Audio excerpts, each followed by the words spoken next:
All right. Livestream 110. Cheers to all of you. This is Livestream 110, and it is lockdown chill out stream number 8, I think. And this is rum and coke, so that's the good stuff. It's my weekend, and I've just made a fresh install of Win 10. And this is going to be for a competition. There we go. It's for Team Cup, which I'm sure some of you are aware is an annual competition for Hyperbot teams.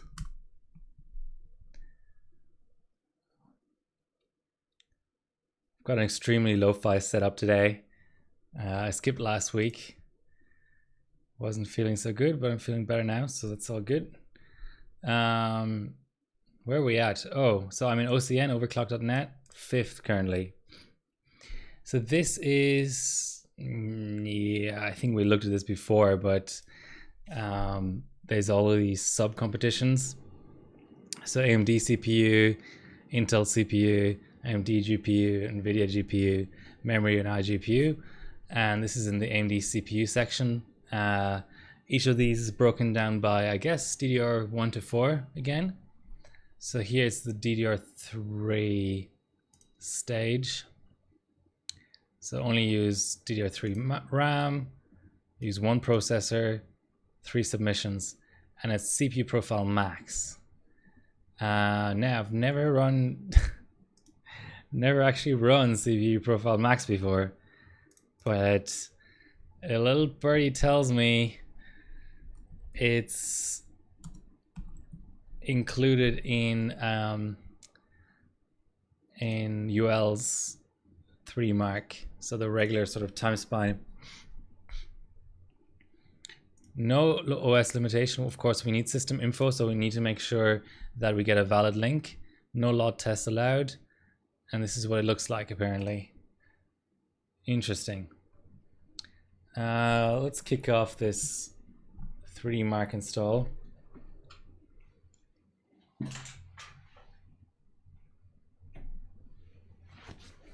So AIM3 Plus is usually quite picky about what installs you can sort of carry over to it.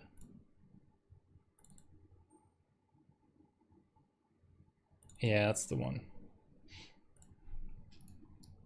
So usually Win 10 you can carry over between different systems, but not with AIM3 Plus I found, or maybe it's just these particular boards, who knows. I hate all this stuff that that's just standard with Win 10 these days. Unpin everything, and I don't know what sick fucker loves to combine taskbar, but it just isn't right, guys. It just isn't right. Tech tested. Dang, I just missed the rules. Can you post the link? Sure.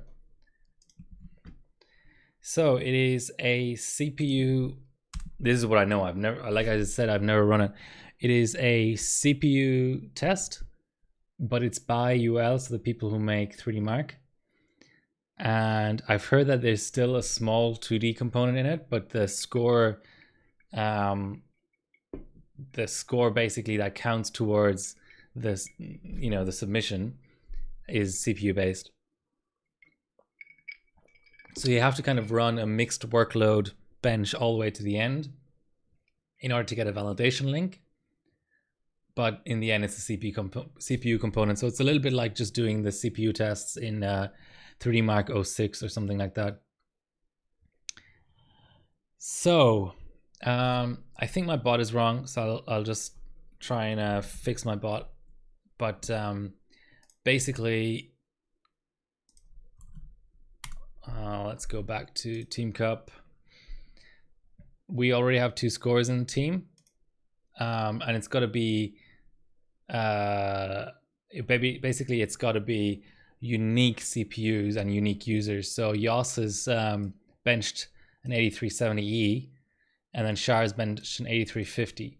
So my best AM3 Plus chip is an 8350 that came from Dinos, but I don't want to double up because this is a cold score. This is, I guess, an LN2 or a dice score, so there's no point in doubling up. So I actually have an 8320 in there. So it's kind of, I'm not sure what will end up being the better chip for this, since I don't really know how this works. But I have a 9590 as well. That's pretty good. So it would be between, I have an 8120 or something, which is really weak. I'm thinking I should install the display driver first. So it's not going to tax the Win 7.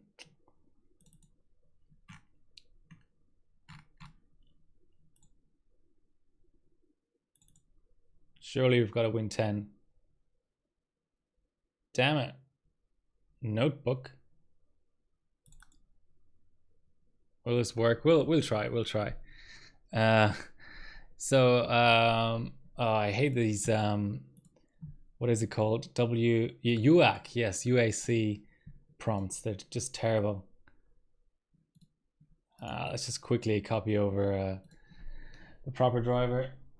So for those who are unaware, since I think Windows 10 2021 H1 at least, maybe earlier, you need a driver to be able to get 1080p in Windows 10, or at least that's my understanding of it.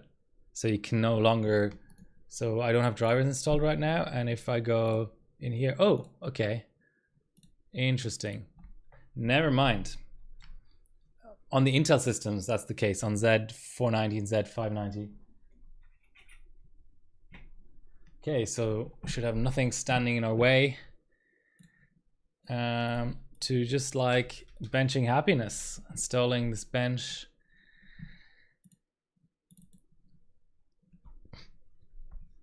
So the yeah, hay fever is kicking in, still locked down. It's great. Host 00312. Hopefully that's not a bot. Thank you for the follow.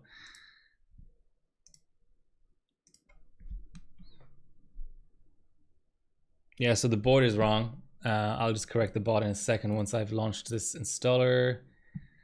I like to install it just in a consistent location.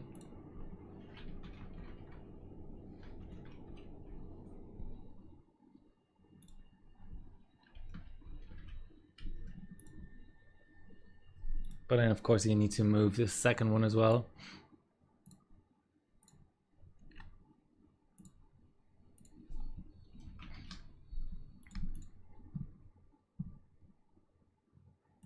Weird, okay. So tech tested, are you in OCN as well? Or are you gonna compete for a different team? Okay, so Nightbot. So the one thing I changed was just the board. I couldn't find my Formula Z really quickly, so I've had a terrible time at work this week. So it's now Friday afternoon. I'm glad it's all over. So I haven't had the biggest amount of time to prepare the stream. It takes so long to install this. This bench is now 6.5 gigabytes, I think, which is kind of ridiculous.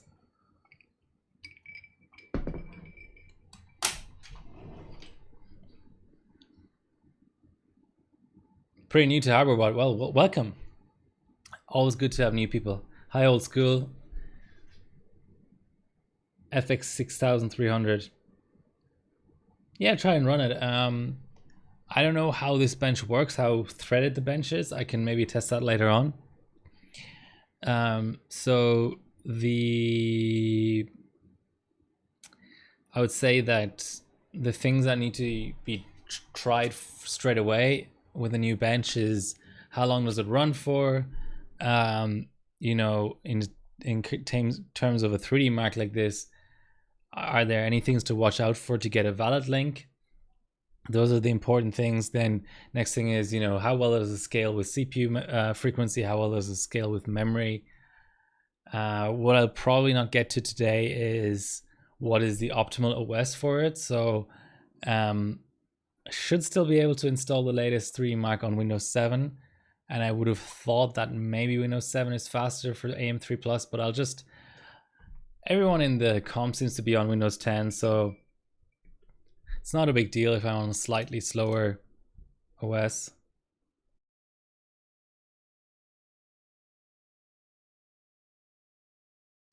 Excuse me. Yeah, so that's Windows 10. So you can kind of glean a bit of information just by looking at the subs that are already in. So the highest score we've got right here is a 1968, and that's on the highest. Yeah, so it seems to scale with threads as well. So if you look at Raptor did a quad core, and it's only 970 points, and that's at 5.6. Whereas Bones is on an 8 core at 5.4 and is at 1800. So that's already good. Yeah, let's have a fly around the stages. So time left 20 days. Here's the AMD stages. So it's 4 stages. We've got Cinebench DDR1. I'm not participating. This one is already 2 cold results on my team. So I would have liked to have run this one on 555 Black Edition. But as you can see here, there's already two cold results. So this is DDR2 limited, so it's kind of weird running X265 on DDR2. But if we check the 2 subs,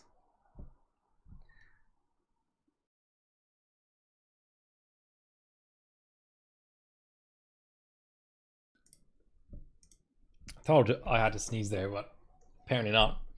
Anyway, so it's got to be a single core and a dual core. So single core would be something like, realistically, Sempron 150, maybe 145 can be competitive as well on DDR2 especially. 140 you should avoid because, well, first of all, so the top multi for 150 is 14.5, and then 145 is 14, and 140 is 13.5. So even on, you know, if you're trying to do 6.2 gigahertz on a, whoops, that's a very big calculator. If you're trying to do 6.2 gigahertz on a 140, you know, you're talking 459, even on DDR2, 459 FSB is quite a lot. So I would say 145 and 150 are the competitive chips here, and Tag obviously has put up a really good score. The only thing that is a little bit sad on DDR2 on locked chips is obviously you end up with quite abysmal RAM because you've got to run it in 1:1. That's pretty decent Encore.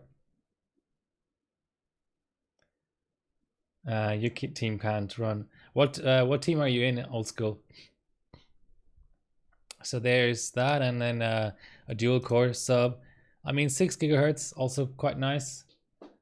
On a 570. So like on the dual cores, you have a little bit more freedom because I would say competitive. Oh, the other thing I forgot to mention is on the Semprons, overclocking.com. Nice. Yeah, there you do quite well usually. The big teams would be Warp9, overclock.net, overclock.com, maybe the French team and the Italian team. So on the Semprons, the other wrinkle besides the multiplier is the fact that Sempron 140s are the C2 stepping, and 145s, I think there's early 145s that are C2 stepping, but in general 145s and 150s are C3 stepping, and C3 stepping just clocks better. So those are definitely the 2 chips to go for.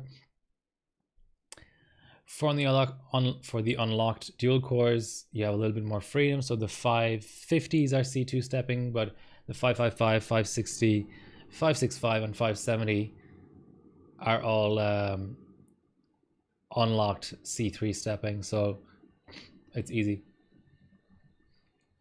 Yeah, so that was a nice. I have quite some good dual cores, but since it's only two subs here, that's fine, and we're currently leading by quite a healthy margin here, so that's okay. So here we're missing one sub, so it's an average of 3, and what are the scores we're getting with quad cores? So an ambient quad core would be something like, sorry, oct core. An ambient oct core would be something like 1600 points. So if the current average is this, well, I'll just quickly work it out. We've got time, guys. So let's say I'm aiming for about 1600, let's say, conservatively speaking. So it's 1600 plus 1691 plus 1968 divided by 3. So 1753. Yeah, so we'd just about be sort of first. So even just with an ambient sub, we'd be doing well there. I don't want to launch the product yet because what I actually want to do is install the later system info, which is quite important to get a valid. Okay, maybe it's already bundled. That's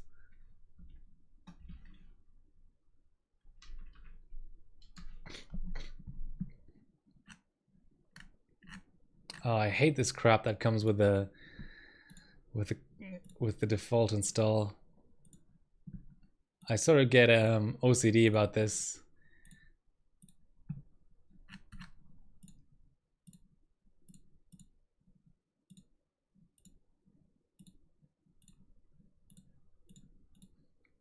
Like, who wants a weather app to be installed by default? It doesn't make any sense.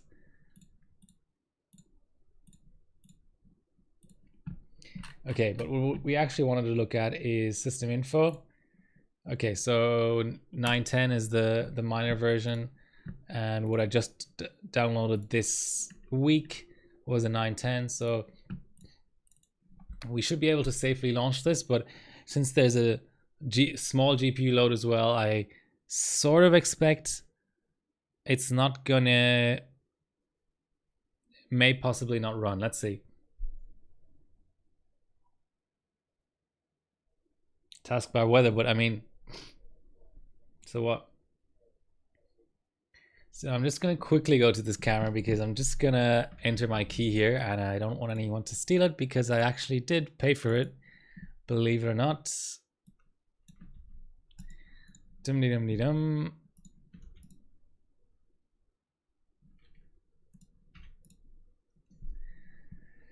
All right, it's loading.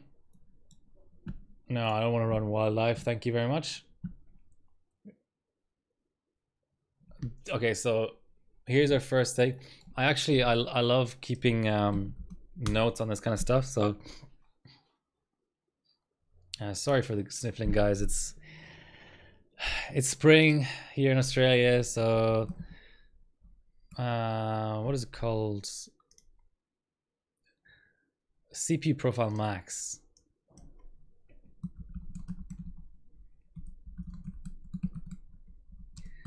I'm just going to write this down. This might not strictly be correct, but need 3 mark. I'll actually get the latest driver. Need 3 mark key. Need DirectX 12 GPU. And that is, of course, why it's Windows 10 only. Because Windows 7, you need to hack to yeah, you pretty much have to hack to get Windows DirectX 12 support, and that doesn't work for everything. That just works for I think the first thing that they ever mentioned in relation to DirectX 12 on Windows 7 was wow.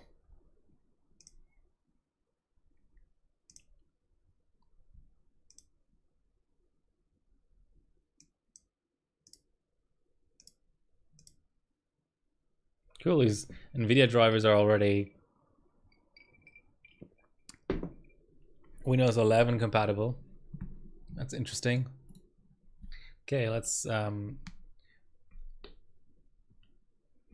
get our CPZ out. Oof, it's old.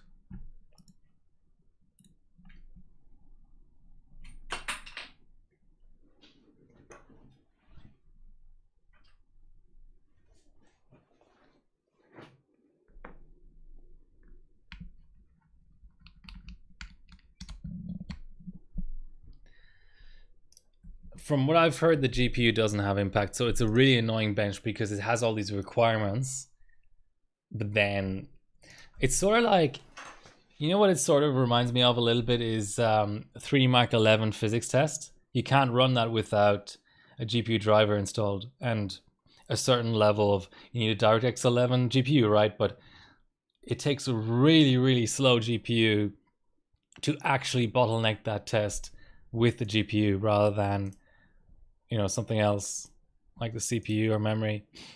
Okay, so where's our CPU Z? I guess I need GPU Z as well, right? Let's go back to our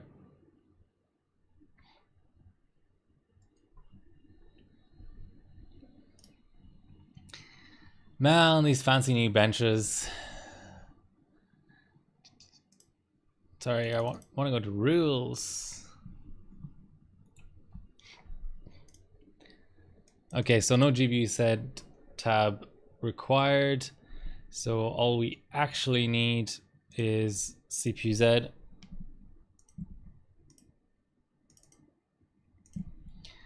And a GPU driver. I'm going to just use the latest just to keep things simple. 27th of June. What a new driver. What a new benchmark.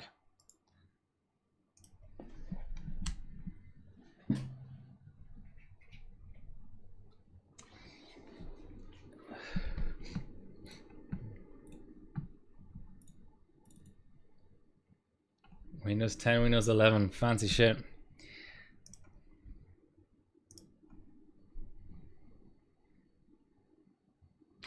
Do your best with what you have. Yeah, indeed. I mean, I would like to believe, I'm probably ignorant, but I would like to believe that any bencher in the world who is willing and able to spend the money on LN2 has access to it. I mean, obviously, if you're in like the Sahara Desert, then maybe not. But anyone who you know, is willing to spend the money and take the time to research suppliers, I'm sure there's some examples. Somebody in chat is gonna probably give me an example of a country where it's illegal to buy LN2 as just a regular person, but I would imagine those are the minority. Those are the rare exceptions. All right, let's go back to going through the different stages. So this was stage 3. Stage 4 is Cinebench 23. So another new bench. I don't want an audio driver. I don't want physics. I just want graphics. Okay, so this is any number of one processor. It's DDR4, has to be AMD. So it's got to be like 5950X and 3950X, right? I mean, what else could it be? It's a multi-core bench, so let's have a look here. So top score is 5900. Yeah. Damn, we might actually need a 3950X.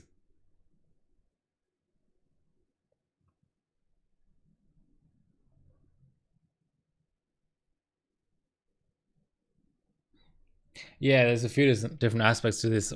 First of all, there's quite a few stages. Maybe I should point out the stages that can be run without LN2. Let's go back to that.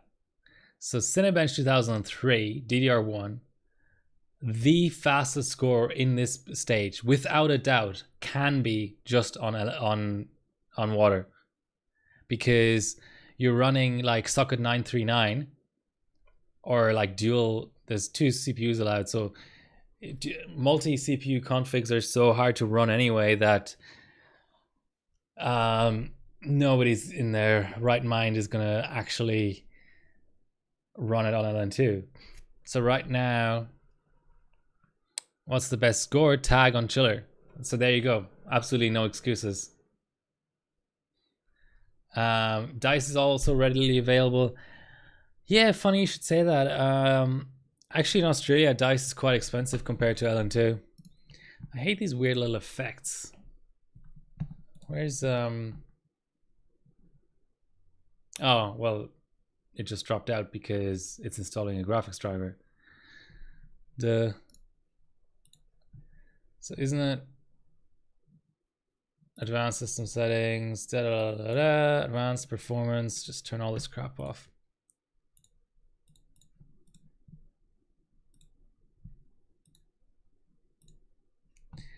I like to get a run in. Let's get a run in. So there you go. Out of these 4 AMD stages, one of them 100% can be won without LN2. In fact, it would be, I would argue it's a disadvantage to be running it on LN2 because of all the pouring and stuff you have to do. Okay, so we're up and running. It seems to be possible to run this now. So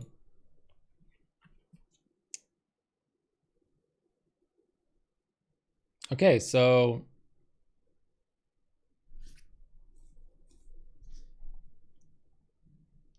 what I'm going to do is, well, winner mode might not be valid. Okay, so you can see that there's 6 subtests. Let's just run it and get a valid file out. Exciting. Maybe we should watch this. This is like a new 3D Mark doesn't come around all that often. I know that Port Royal isn't kind of new, but that's still, as far as I'm aware, an Nvidia only benchmark. So in terms of a benchmark that's actually, and I mean, it's only new cards that are like thousands of dollars. So in terms of a new 3D Mark that's available to the masses, let's say, the last one was like Time Spy, Wildlife, which is more like a mobile bench, and then Night Raid, which is also more of a mobile bench. Oh, this is the this is pretty much just a modified version of the Time Spy Extreme Physics test, I think. Sim time, because it goes by time per frame, which is very similar to Time Spy Extreme. Okay, not so exciting. So we've got let's go back to DDR4. So DDR4, correct me if I'm wrong, but like if I'm reading this stage correctly, what people really need is a 3950X.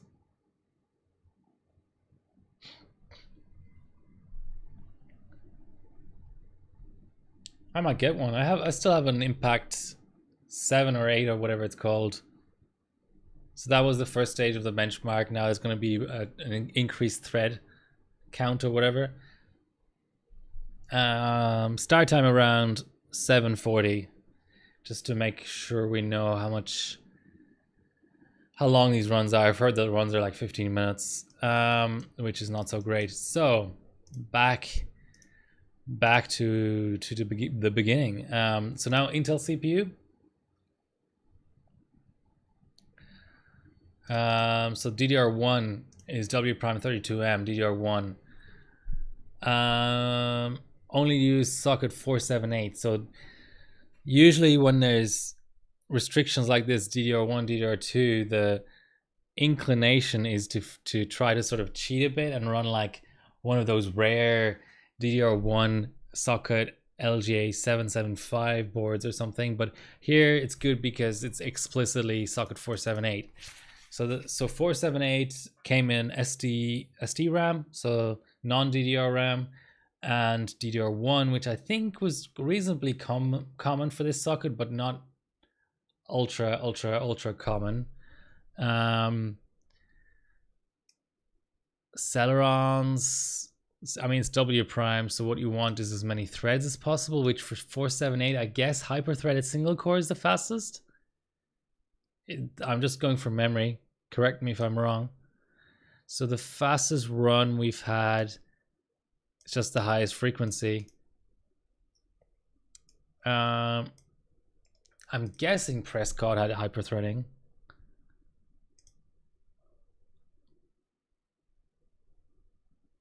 No, just single thread. Wow. Well, wow.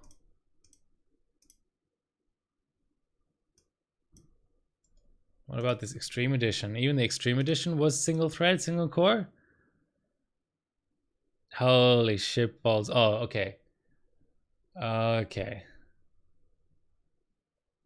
But not that fast.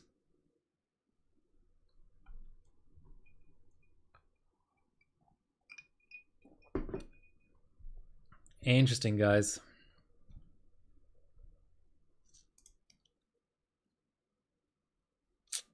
That is interesting. So this stage, I mean, let's just check what architecture is this even? Harrobot seems a bit slow today. So 4.9, is that an LN2 score? Or maybe just phase change or something? 4.9 on LN2. Okay, guys, so no sugarcoating this. This is an LN2 stage for sure. DDR2, PC Mark 10 Express DDR2. Now this is something,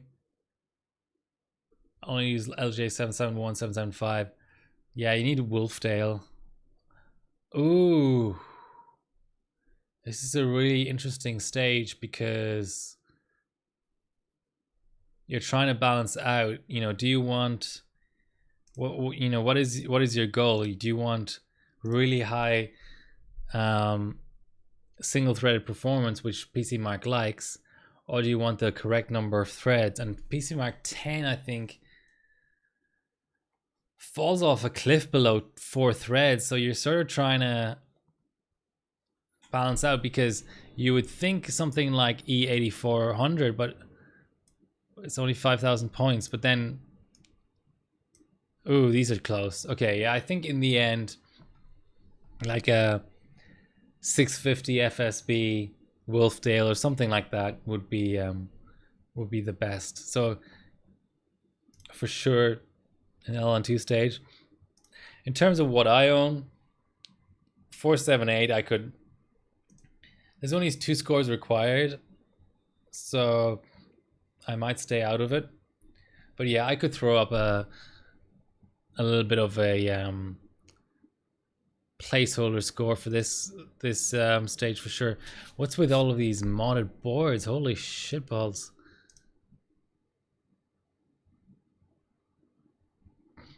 Is this tag? HX1200, nice, the same I have.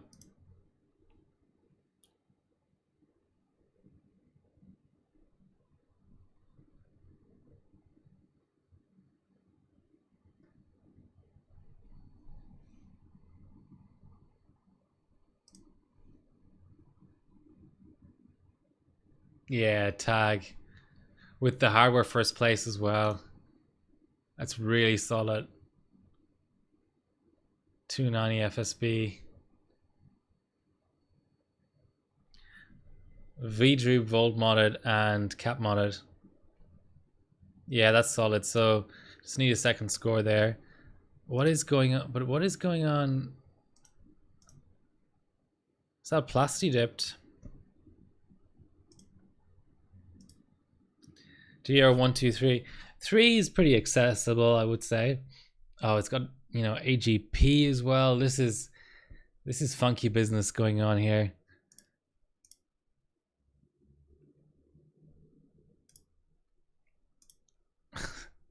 Someone literally just posted there.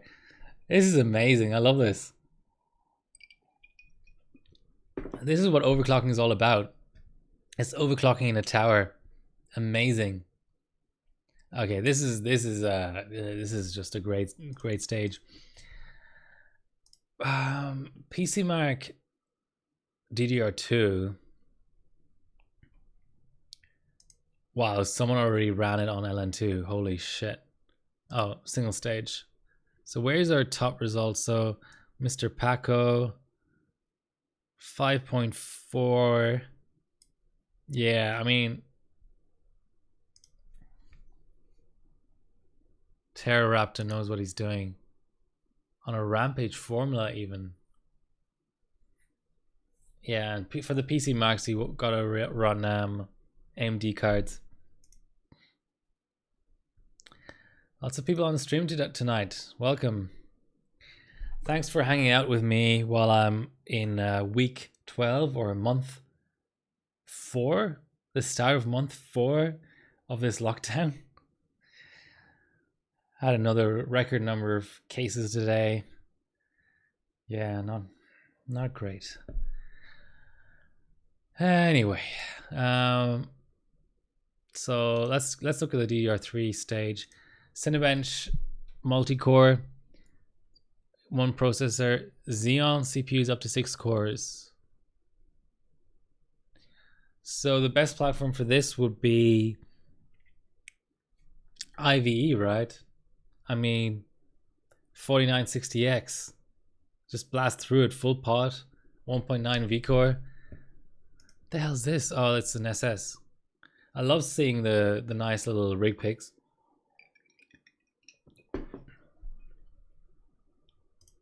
Okay, so what do we have as our top score?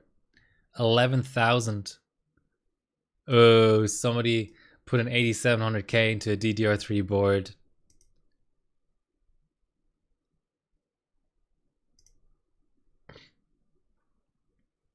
I thought they weren't allowing this. This is, as I say, this is as rare as hen's teeth. DDR3 8700K. Wow.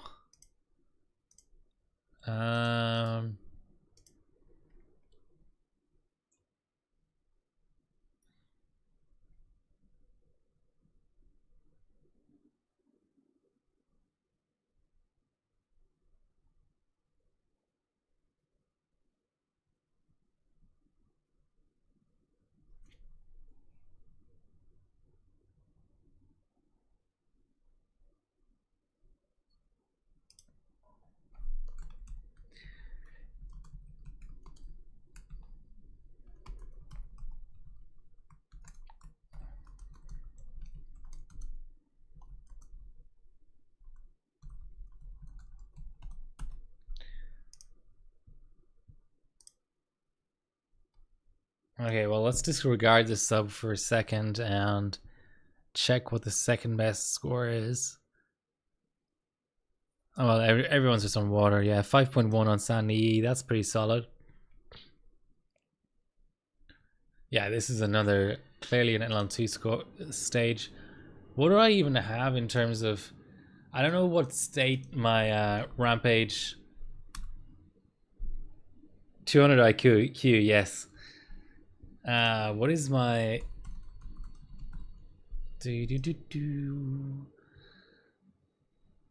what do I have in terms of LGA 2022 LGA 2011 version 1?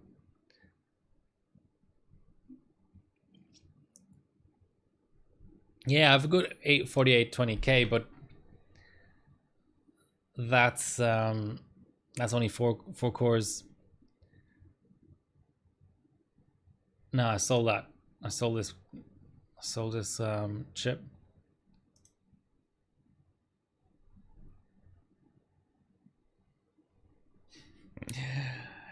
Talking about so many CPUs, let me show you most of the collection.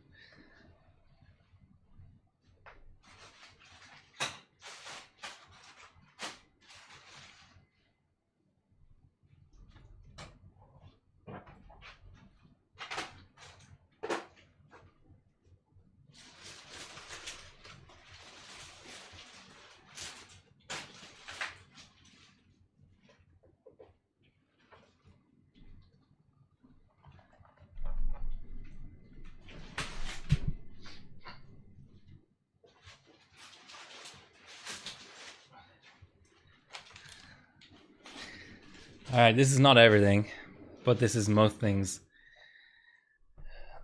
I put this into a cupboard. You can see it's quite big. This is the AMD CPUs I'm currently working on. It's quite a lot.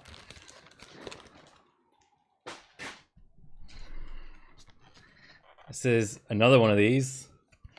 The Intel CPUs I'm currently working on, broken down by, it's always broken down by like, you know, platform, socket basically. So here's an example, LGA 2011-3, so Haswell E.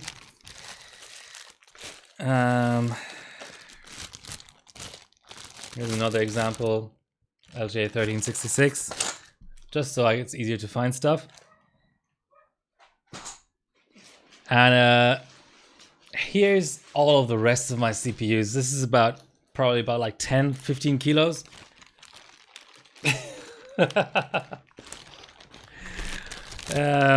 So this is stuff like that I'm not really actively binning through. Let's say like AIM3 Semprons.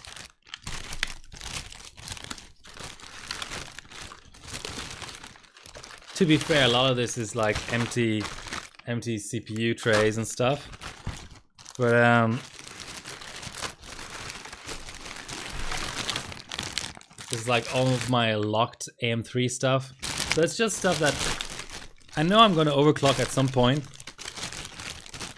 But it's not like in my in tray. You know, I have like an AMD and a CPU and an Intel in tray.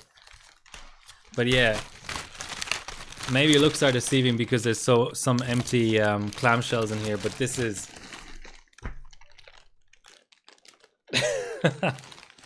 it's all CPUs.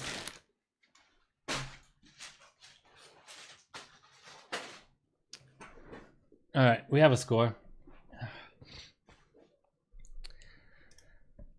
So I think what counts as a score actually.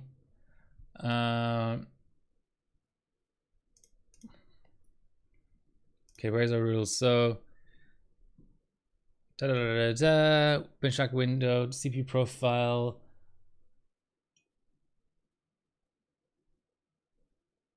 Which number is it? Max thread? I don't get it. Which number do you count as the number? Let's look at our mate scores.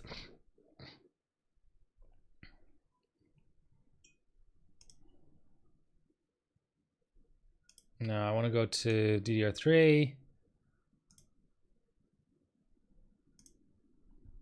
So this is, let's not take Yoss as example. Let's go with Shai. Shai knows what he's doing. So he's claiming a 1968. Yeah, max threads. Okay.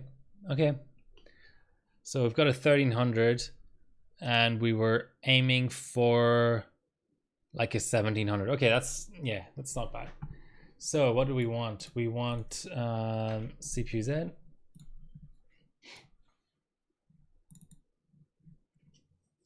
And runtime was about, wow, it really was 15 minutes.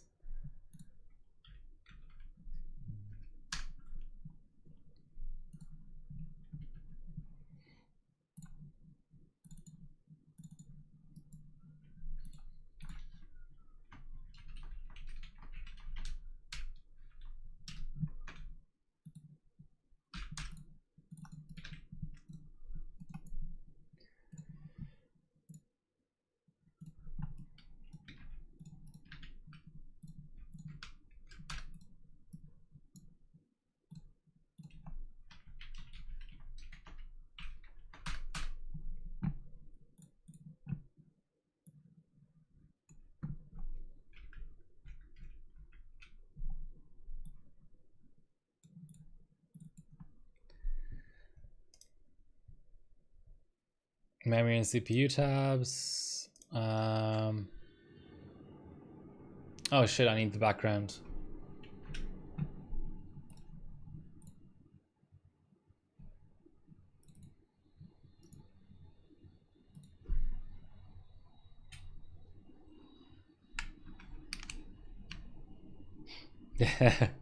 Yeah, but I can run CPU threads max on its own and I'll still get a result, right? Yeah, I can't validate it, but I can check the scaling.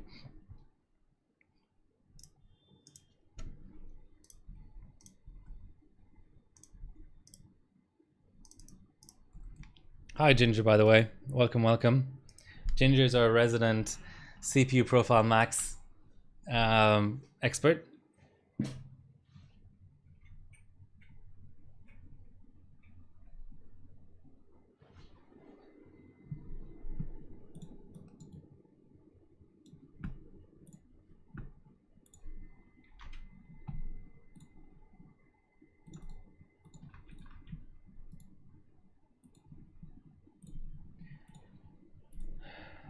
Okay, so this should do.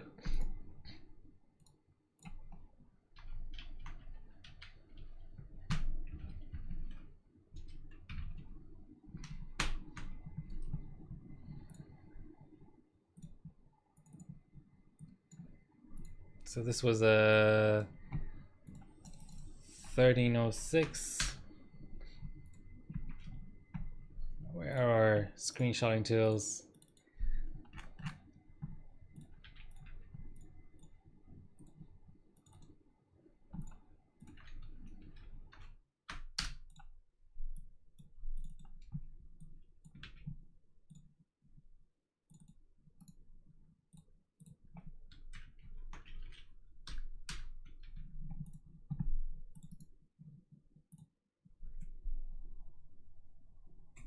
So HPET is on in the BIOS.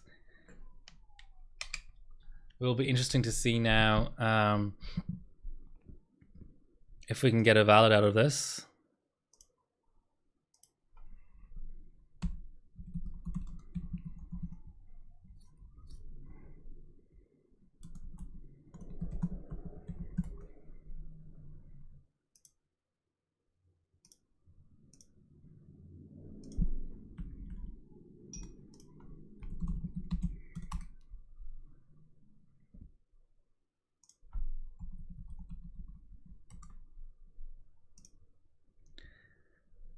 Hopefully this works.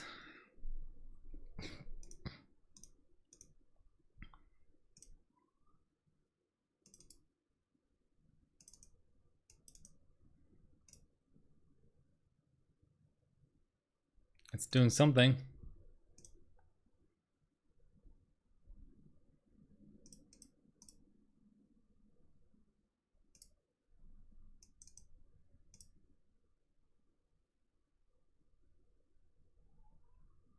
The suspense is killing me.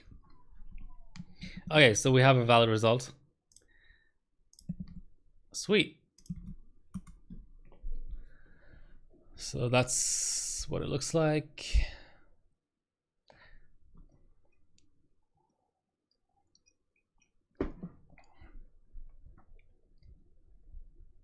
Okay, now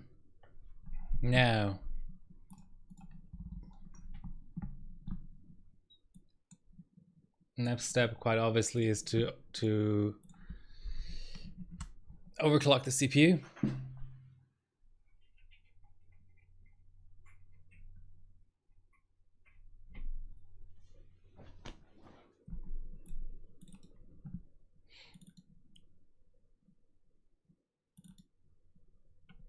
Here's our Turbo V. Let's close this thing.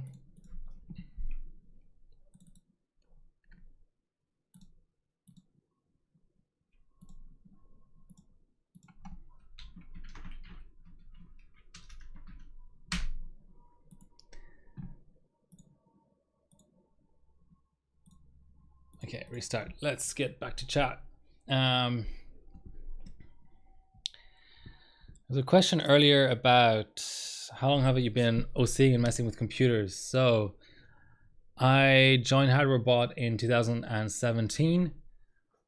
I initially did a little bit of water overclocking, but pretty soon, I think within 2 or 3 months, I did LN2. The reason I went so quickly to LN2 was because actually I was reading the Extreme Systems forums when I was a kid, like when I was like 16. So like 15 years earlier. So I sort of always knew about LN2 overclocking. I don't really remember how I found out about it. It might have been like in one of the German magazines, like gaming magazines, like PC Games Hardware, one of those. But as a teenager, obviously I didn't have the money to like buy a pod, buy LN2, buy all these components.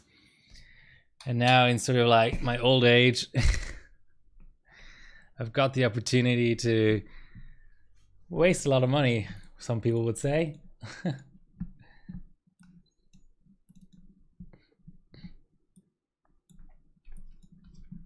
Okay, let's go 1.5, not 4.5, 1.5 on the CPU. Wow, that droop. Okay, let's go 1.55.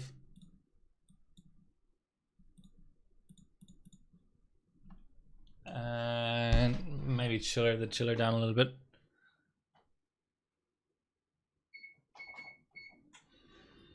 So yeah, building PCs, I did that as a teenager. My first PC I probably built when I was like 12, because it was cheaper than buying a pre-built. So base clock is 220. God, 20 times 220. Let's start with that. Let's do...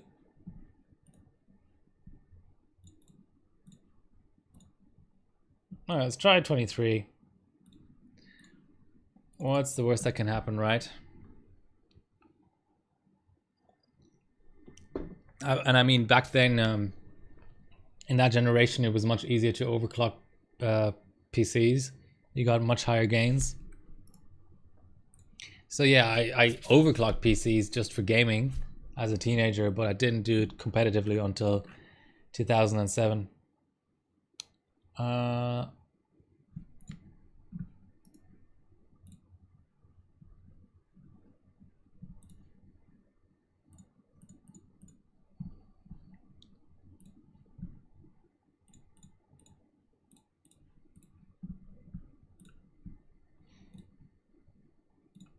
I mean, this might crash straight away.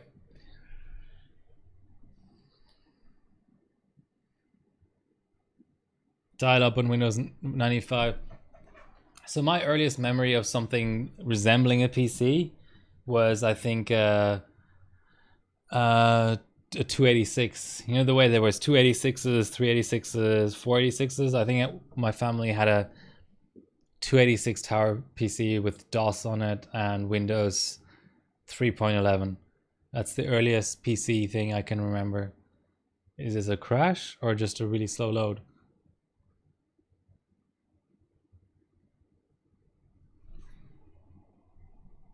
Oof, okay, VRM is getting balmy. Let's put a bit of extra cooling on there.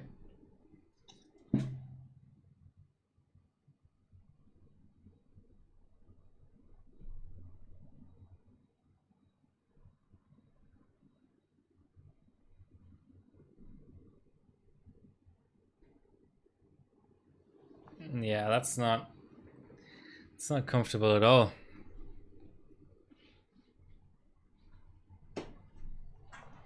Hi XB3, welcome. Thanks for tuning in. Is that a crash or just going? It's just going on to the next threads. So yeah, I'm in Sydney, Australia, so it's quite a lot of people unfortunately cannot catch my streams live, but it's just how it is. My usual timing is Friday evenings, 7 p.m. local time for me. And yeah, I mean, it's good that Twitch lets you replay old streams. A lot of people watch it that way. But yeah, I mean, I'm in COVID lockdown right now, have been for the last 3 months. So I'm streaming more often than I was previously able to do. Pretty much streaming every week. I hope to maybe be able to get LN2 next week. Let's see if I'm allowed.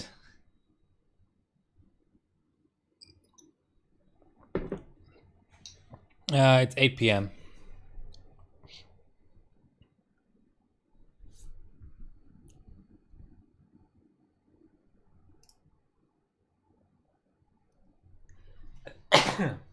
Excuse me. Yeah, dial-up was so good. I mean, it was so bad, but it was so good. I remember having maybe like a 15-meter cable to run the dial-up cable from a little external USB 1.1 or whatever modem to a phone socket, and having to beg my parents to let me dial in, because of course it means your line is busy, your landline. Those were the days. Okay, let's go back to our little walkthrough of the different stages of the Team Cup, which is this competition.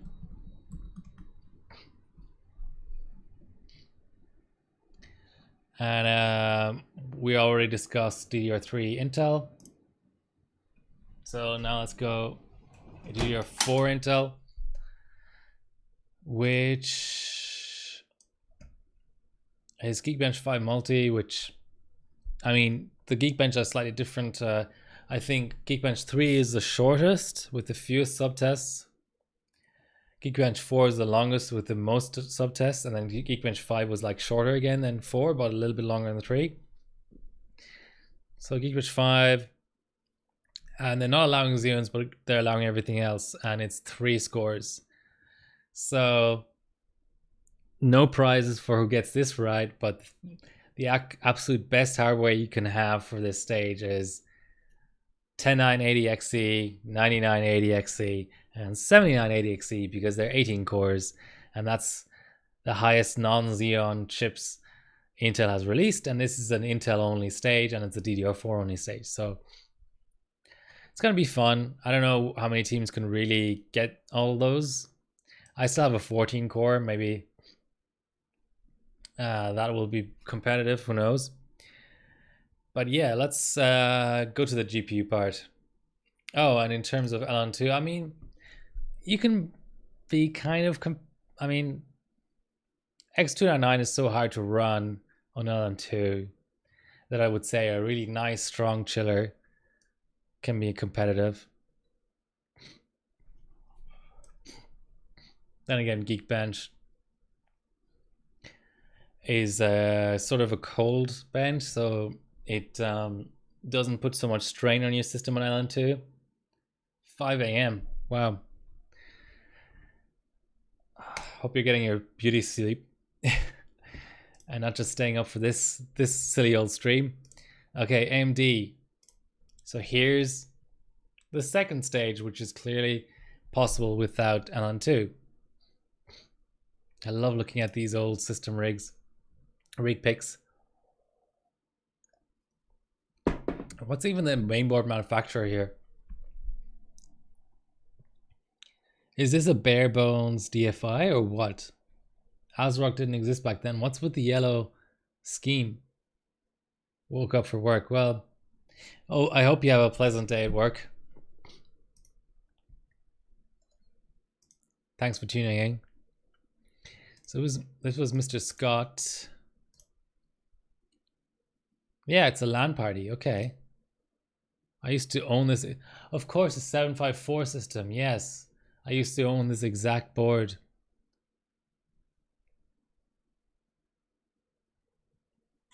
Yeah, 3D benching is an acquired taste. I'm also not a massive fan, but gotta respect people who do it. It's quite challenging. So what are the restrictions here? So DDR 9000 series, socket A or 754. Ooh, I don't have a 754 board anymore. I have 754 chips. But yeah, I mean, 9000 series. No, this is the kind of hardware when it dies, it you might never be able to find another one. This is cool. That's like a proper beauty shot. Running SS. That old style DDR1 Corsair XMS. Beautiful. And running a PATA to SATA adapter. Now that's pretty hardcore, but it's an NF7S. I don't know if that's competitive. I don't know if that's got fast enough core speed. I think it's going to be all 754. And something like 3 Mark 01, I think you end up CPU limited.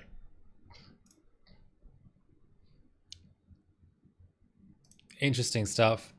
So here's another stage you absolutely do not need LN2 for. It's all about a good OS, benchmark tweaks, a good card. How's that VRM doing? I'm a little, oh, okay. The fan is working.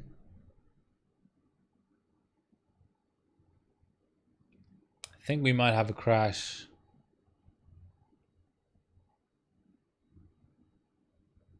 Oh, it's just really, really slow. 9000 series, I do have a 9800 Pro. What's a good score? Let's look at this overclocking.com score we've got here.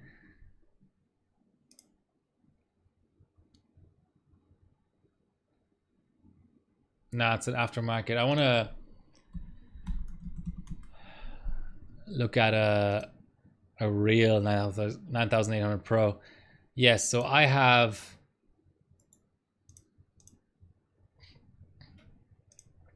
this 9800 Pro with the old style 4-pin Molex and that weird parallelogram cooler type thing.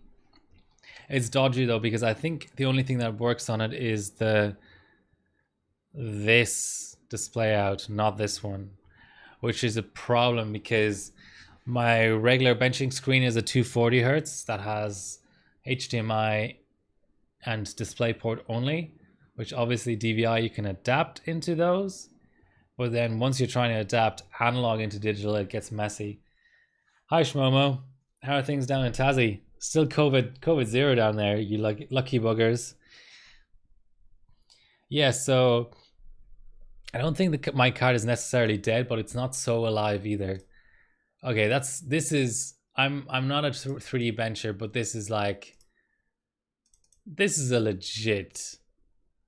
fucking legit competition stage. I mean, the kind of shit people with post-it notes on their RAM sticks. This is what I'm talking about. Excellent stuff. So this is now, oh, that's right. AMD processor only, DDR2 only. So this is a stage I might get active in. So 3 Mark 06 GPU only. So I would get my 955 Black Edition out, run it in a DDR2 board, and the only thing is, so you've got to use 4000 series. So you need to use 2 cores, but it's based off of, and it's 2 submissions, so it's based off of unique video cards. So what happens is it's 4000 series, right? So if you're stuck and you don't have a working 4870 X2, then you would run twice 4870 in Crossfire plus twice 4850, which is probably not that much slower than a 4870 X2, but the absolute ideal setup is one sub is a 4870 X2 and the other sub is 2 individual 4870s. Weather's been nice. Good to hear. Yeah, single stage. So this is, look at those Delta fans. So 1700. What have Okay, I don't want to poo-poo other people in this comp, but 1700 is pretty good already, and like, so I'm completely untweaked and I have 3 more points than Max Beach. What is Max Beach is a good bencher. What is there something I'm missing? Like, am I getting a huge boost from a newer version of Windows 10 or weird, eh? Weird. Okay, what's 780 Ti?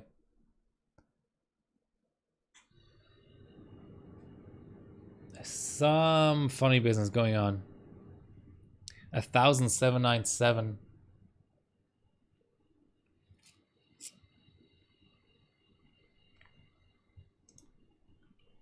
Okay. Anyway, let's save the score.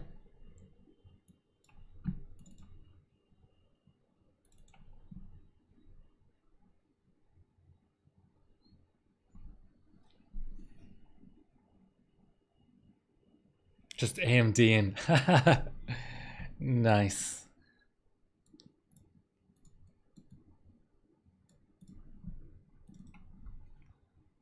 The comp backgrounds have been getting better and better all the time.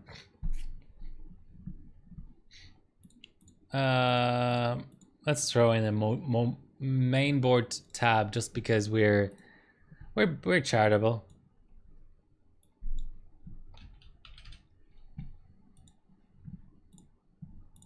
Where did I just save that? Oh, the results folder. Okay.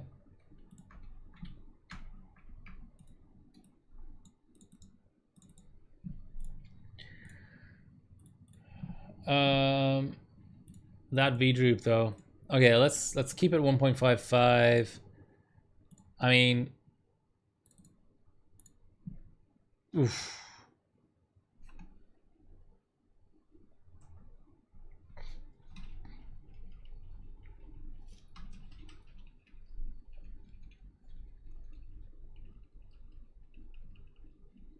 I mean, BBSC is a pretty good IC. Now, if you started doing funny stuff like ground and binning 1 gigabyte, what is it, 1 gigabyte Samsung sticks or something, then I'd get worried. Oh, we need to check CPU Northbridge scaling.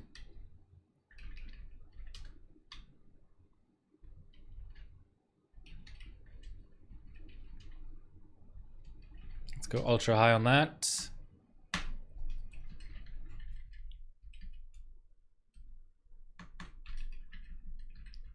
How's our VRM temp looking anyway? Well, it's not really telling us much.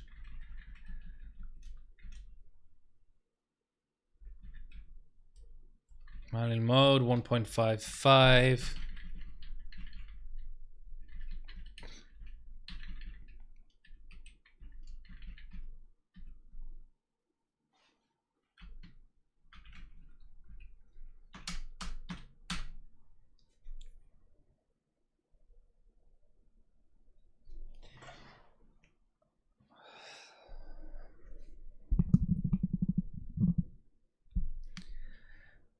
I'm wearing my Kodak t-shirt today, by the way.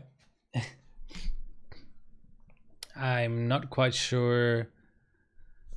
Will it be in the validation link? I'm curious what the CPU Northbridge is. I don't think it gets, no, it doesn't get saved there. Okay, so let's straight away look at our last results, check what the CPU Northbridge was, 2.4, and I guess we're still on 2.4 now. Let's try to get 2 multipliers higher maybe.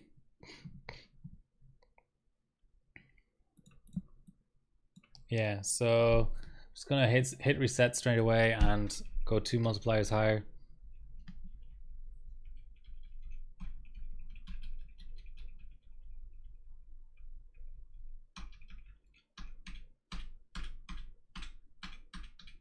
So since you joined late, Shmomo, it's this is for the Team Cup competition.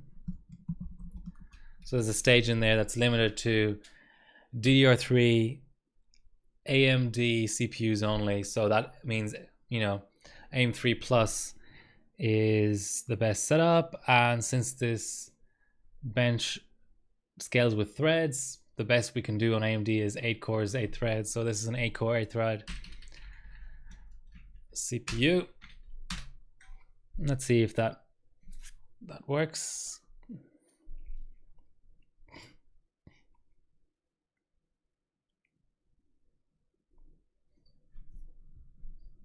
Okay, so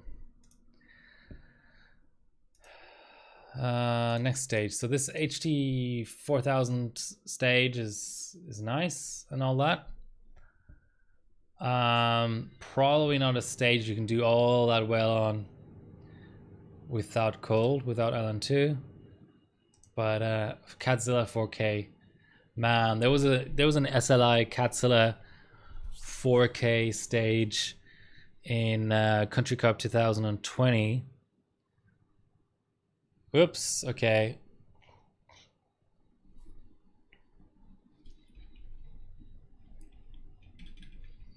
Let's raise the CPU North Bridge voltage a little bit. We shouldn't be too far away from being able to post this. Yeah, there was an SLI stage of Catzilla with the Intel DDR3 limitation. So this stage now is it doesn't have a limitation on Intel or AMD, but it's limited to Radeon 6000 series. Weird. Really weird.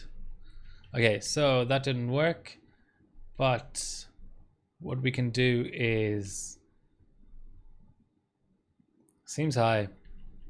Can I monitor that voltage?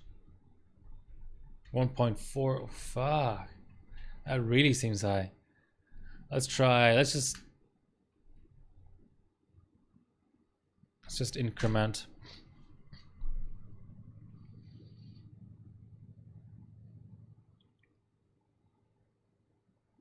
Yeah, and for that comp, I got my Z97 OC formula out with the 4770K, and yeah, I like we sort of benched together multiple different scores. Like there was 980 Ti, 1080. Some really nice Sniper Oz had some really nice 1080 OEM cards that were volt modded, but a 980 Ti Kingpin died. That was painful. So this this stage is sort of similar. Catzilla DDR3, but the thing is, Catzilla doesn't really scale. I mean, it's still a... Ooh, why are people are running AMD here? Oh no, okay. Makes sense, yeah. So the 6000 series isn't really that good on cold, so this is actually another non-LN2 stage. Just doesn't impress me, to be honest. Time Spy DDR4. I mean, that means 5950X for the CPU, and the card is completely open, it seems. Yeah, people are subbing. Oh, again, it's AMD only. Well, yeah, this is pretty much a another ambient stage. So we booted, but I don't know if we reset our settings.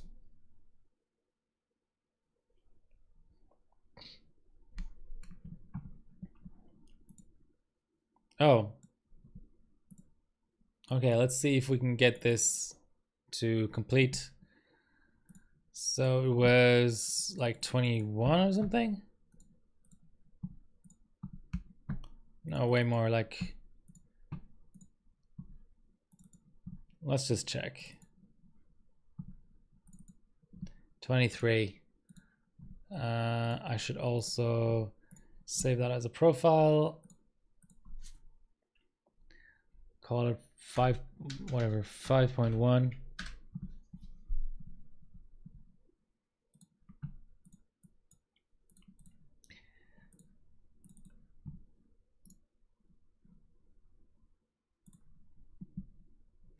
I'll reduce the chiller temp a little bit more.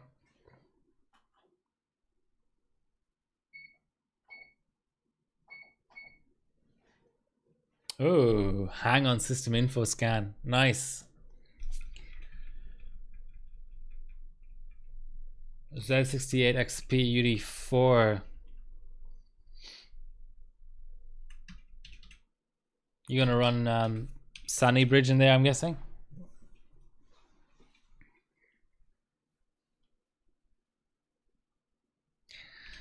Threw it away.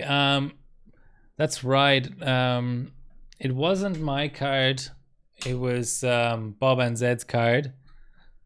And he asked everyone who was at the bench meet if they wanted it, and then when everybody said no, he just threw it away. When I mean, it's his card. Do whatever you want. Seems sort of like a little bit out of focus. There we go. Beautiful.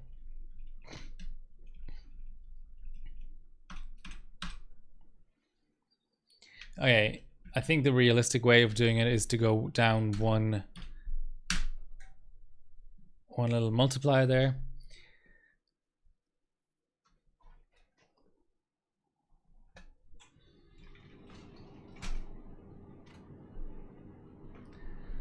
So, Time Spy, DDR4, AMD only. Not that interesting, to me at least. Let's go Nvidia GPU. Let's see what that is all about. DDR1, 3 Mac, 99 Max. It's all kinds of tweaks here. Only make submission with AGP.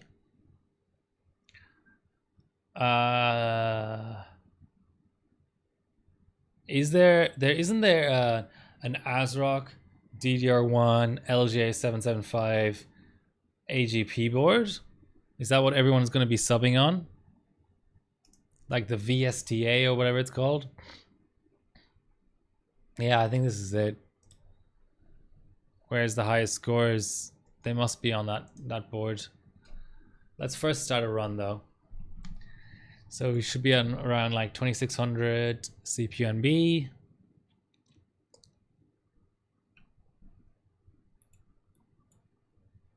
And we just... the other thing is I should open the bench first, because sometimes loading system info is heavier than the bench itself. And then I should apply the multiplier in bench.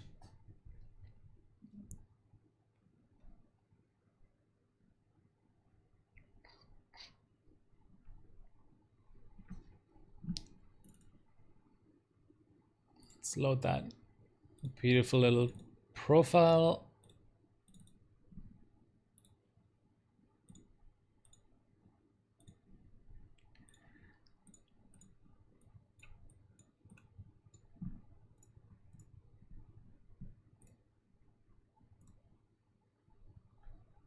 Okay, so the top score so far is Pteroraptor on a quad on a single stage with a 6800 GT AGP. Must not matter all that much what card it is. Oh, hang on, system info again.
Okay, obvious mistake.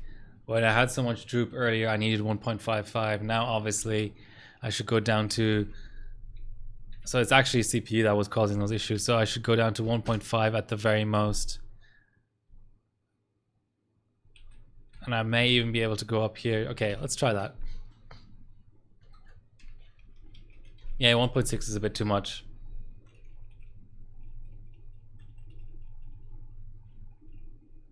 Get into OCAU. You're about 15 years too late, mate.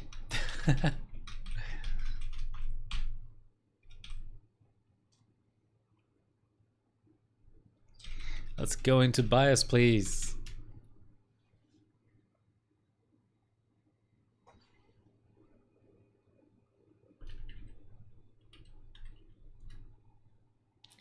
I mean, 1.58 might still be a little bit of an issue, but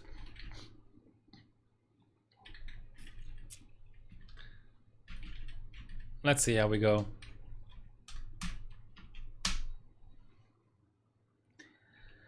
Right. I don't know. I mean, this is all cool and all, but I can usually at least say something very general about certain stages, but here I neither know anything about the platform nor the bench really.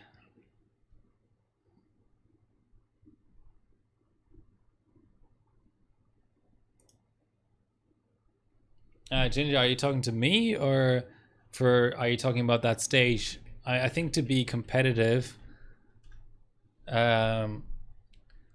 yes, you would have to bench on a VSTA. Do I want a VSTA? Well, I have the AM3 AGP DDR2 ASRock VSTA board, and I haven't even taken that out of the box. So I think the answer is no. So you're redeeming a highlighted message. Nice. I wonder how many do I get channel points, or is that not how it works? Patriot 2133. What kind? Do you know which? Is it PSC or what? I assume you know about the page that lets you find the IC of a DDR3 kit. All right, we should be showing a little bit less vCore.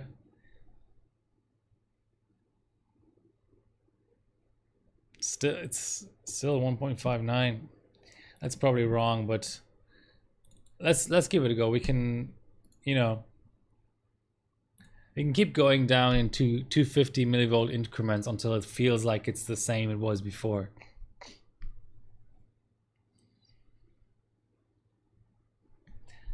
Okay, so that's the DDR1 Nvidia stage. DDR2 Nvidia, 3 Mac 05 on the GeForce 200 series. Wow. Wow, wow, wow. It feels like I should be competing in that because I have so many GeForce 200 cards. It's utterly insane.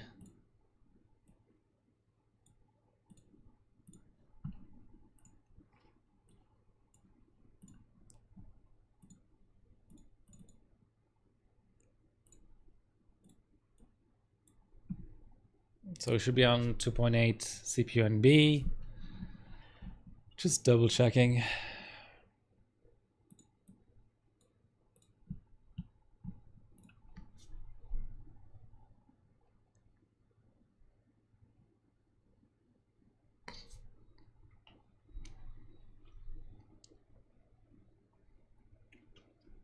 So what are people running here? So 36K for tag. Oh, it's dual. Oh my god, I have 285, but tag is on my team, so what would be the best? 275s?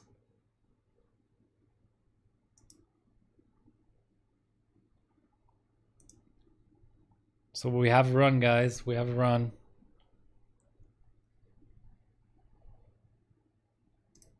Oh, 280s.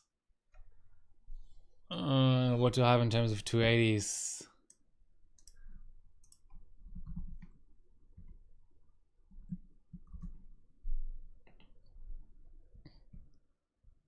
This is all my cards.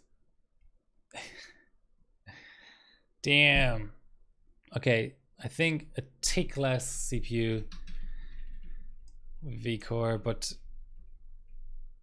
maybe not that much. Yeah, that's right. I only have the generic gigas. I could still squeeze out a run, but the actual DDR2 platform is interesting. I could run it on P45, I suppose. I have a P45 DDR2 gigabyte, so P45 UD3P, I think, that I used in Country Cup last year.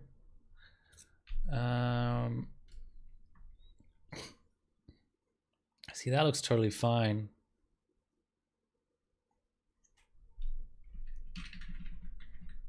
Oh yeah, let's go a little bit lower. Just see.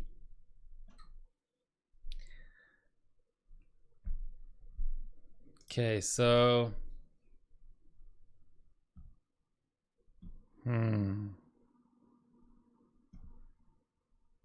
yeah. Feels like a stage that would be fun. By the way, probably another stage where, I mean, who in their right mind is gonna LN2 200 series? They're quite hot. So yeah, it's another ambient stage. Niter 8 DDR3 with the 700 series. Huh.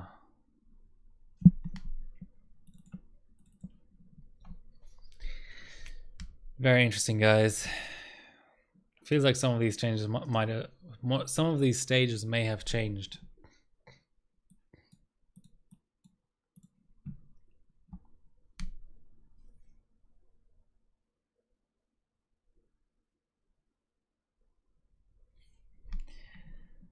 Yeah, Patriot can be rough to find the IC of because they're not as popular.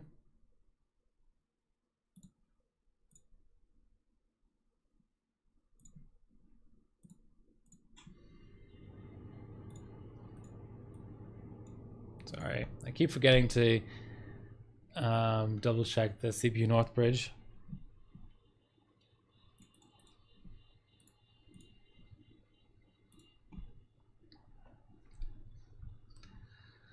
So 700 series, so 3 submissions. So I would imagine 780 Ti, 780 and 680 maybe.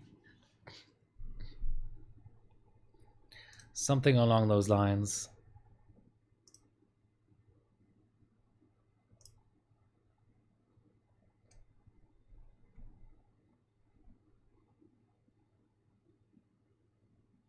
Oh, is it configured to be one of each? Is that how it works? Let's... Damn, nobody has 3 scores. Maybe that's the intention.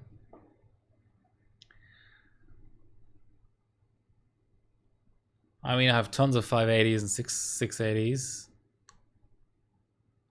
DDR3. Someone Haswell.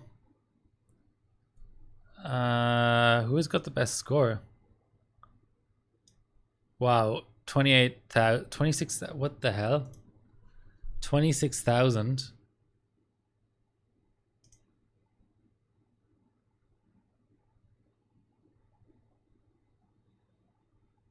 $52 graphics.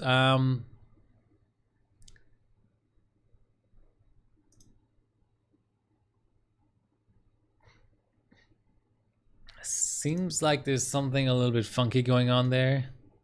I don't know. I don't know enough about nitrate. Does anyone really? To be fair.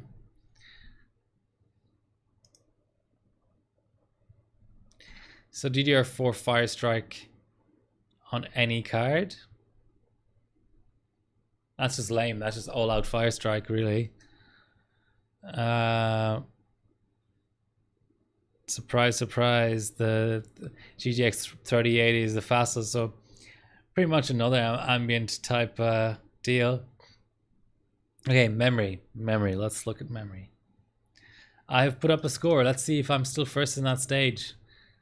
So I'm skipping ahead to DDR2.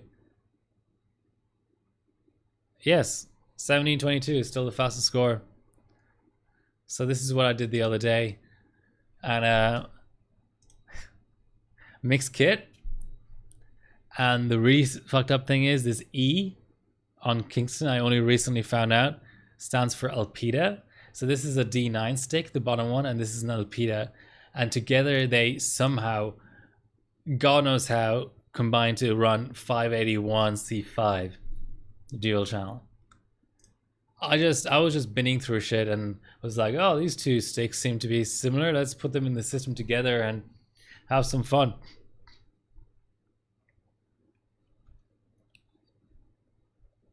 But okay, let's go back to the other stage.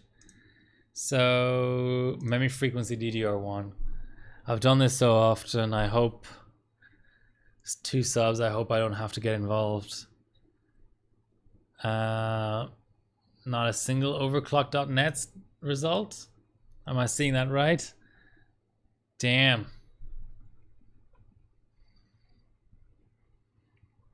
Oh, there is one. There are 2. 352 and 365.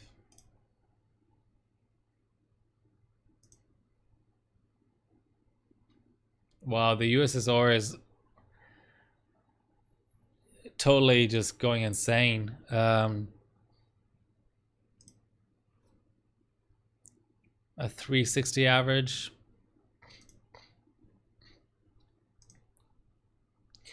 Yeah, so DDR2 to Super by 32M, so AMD only, so it's 940 plus pretty much is the way to go. But it's 3 scores or 2 scores. Need LM2 for this.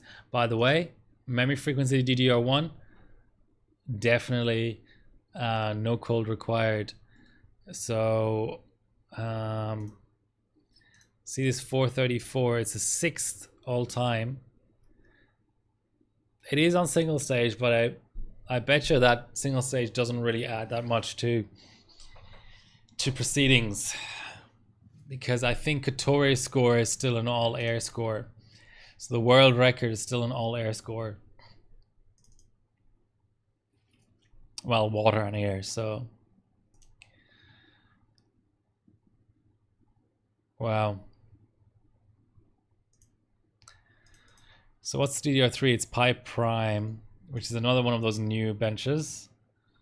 Pi Prime on DDR3 and LJ1366 only.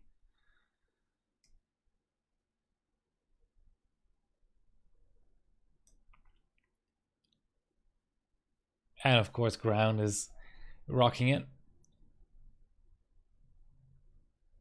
No overclock.net scores yet, it seems like.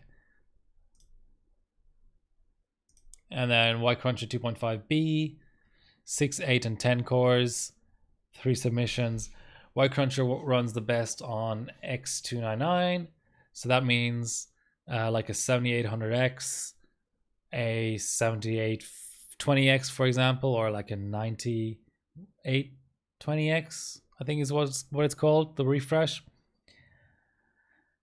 And a 10, what's this 10 core called again? I used to own one. 7900X is the 10 core, or I guess 9900X.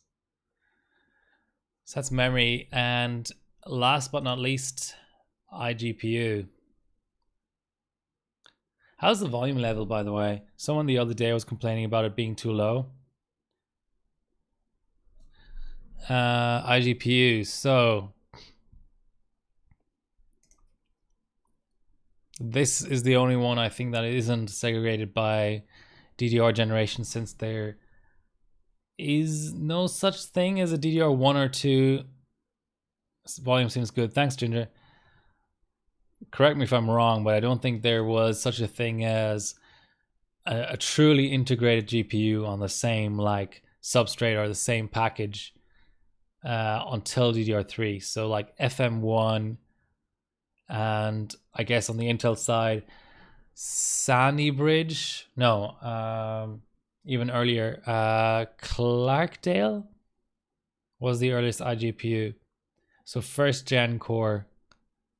So DDR3 is the earliest iGPU. So these stages are, there's two DDR3s and two DDR4s. So two Intel, two AMD, two DDR3, two DDR4. So DDR3, 3 Macro 5. Maybe even Ivy Bridge will be good here. What do you guys think? Sandy Ivy Haswell. Yeah, I mean, oh, explicitly got to go Sandy Ivy Haswell. So Sandy Bridge, famously, you can run on just ambient. Ivy, I don't know how the iGPU scale, but it's 05, so it's mostly, I mean, it's tends towards CPU. Haswell.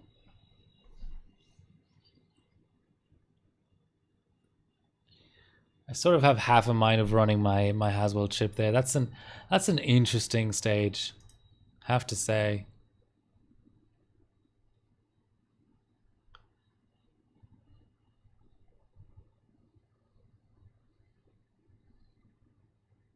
Iris Pro. Oh no, people are running goddamn mobile chips again. I hate that. I think that sort of goes against the spirit of things. Just don't, I mean, if it's gonna be a stage that's a laptop overclocking stage, like it just says this is for laptops only, I don't have a problem. But when expensive and rare laptops become the fastest thing in a stage, so a stock laptop becomes a faster thing to run than like an LN2 for 3770K, that's when people start losing me, I think.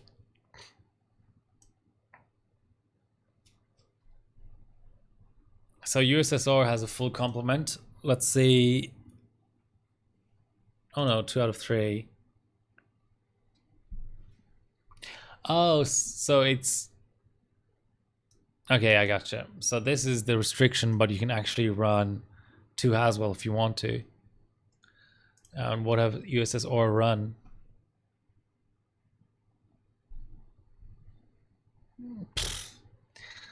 The hell's this? Okay, so Devil's Canyon plus a laptop.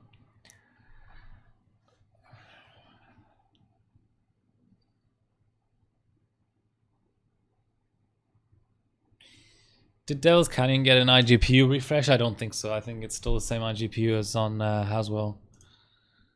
Skydiver, AMD Igpu.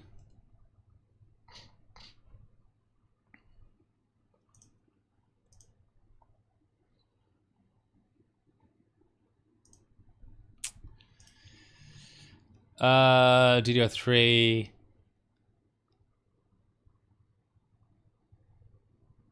Two submissions. I mean, it's all about the iGPU because it's Skydiver. So it'll be like FM2 plus, and it'll be like 7890K and something like a 7700K, the FM2 version, the FM2 plus version. That's just my feeling.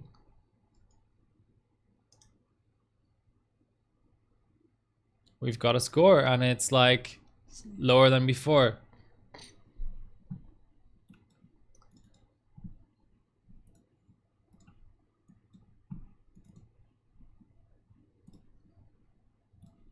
Let's just try half a multi. Oof. Quite interesting.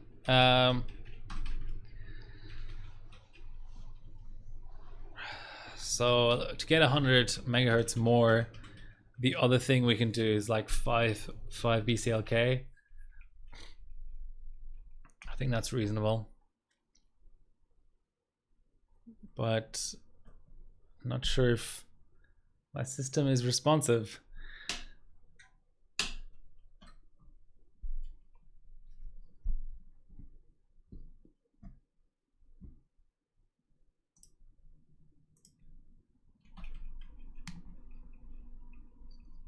Okay, I'm gonna start running just the max threads part. Otherwise we'll get, I mean, odds are we'll get nowhere anyway, since this is one of my streams. But we can at least give ourselves the possibility of, for a change, getting somewhere by only running the subtest that's really relevant. Hi Shar, how are you doing? If you ever want to know what I'm running, it's exclamation point rig. So you already ran FX 8350. My best AM3 Plus chip is also an 8350, and we're in the same team. So I decided to run 8320.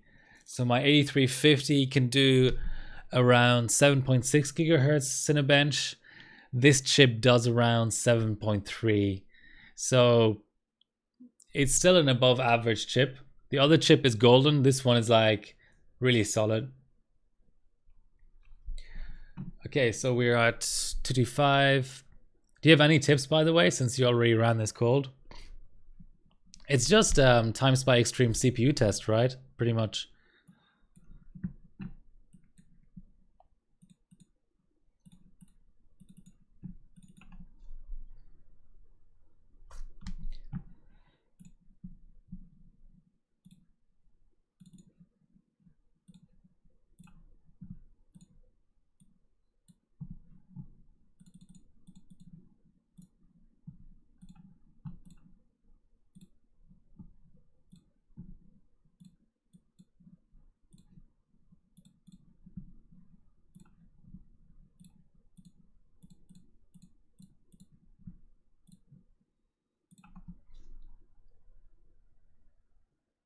Yeah, it's cool. I mean, I have a 9590 as well, and I guess on cold you can run much higher. Good to hear. I guess on cold the scaling just drops off as well anyway. At a certain point, because you start to get like IMC limited and memory bandwidth limited. But minus 50. Okay. Is there a way of knowing the score by just looking at the sim time? Like if it's faster? Anyway, so where were we? Skydiver. Yeah, whatever. Let's look at the DDR4 APUs. Superposition extreme is really heavy, so this is going to be all about the 5700 Gs and stuff like that.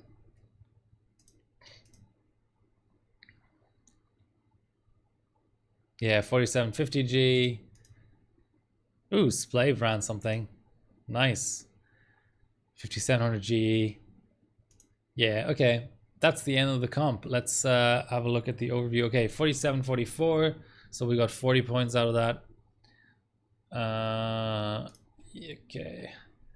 I might...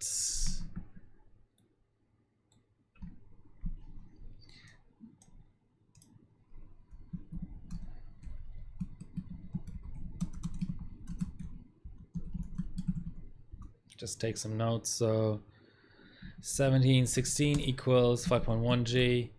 1744 equals 5.2 G.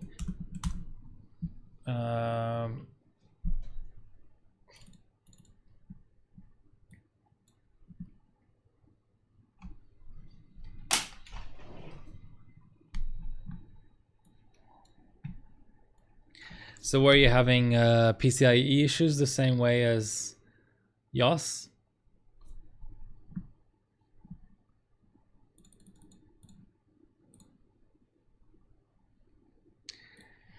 Let's try 513. What's the worst thing that can happen?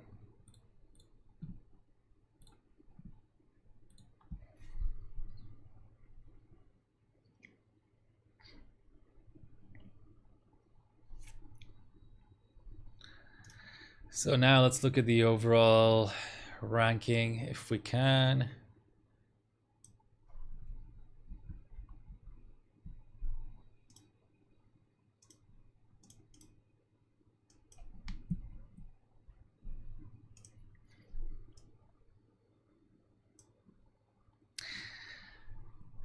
USSR in front of Warp 9, Overclocking.com, the Ukrainians, and Overclock.net. Okay. Do we have a crash? Or just a slow load again?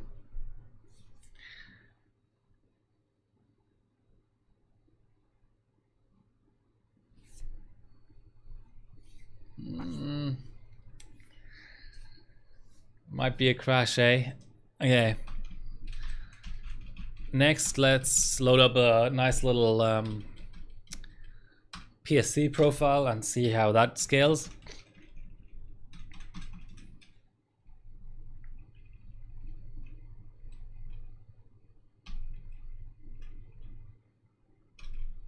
Hello, board.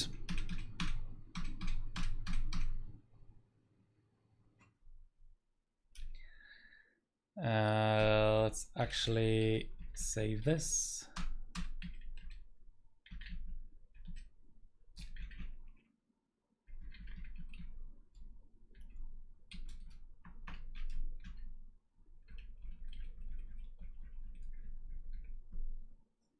I mean, let's start off with 23.99 and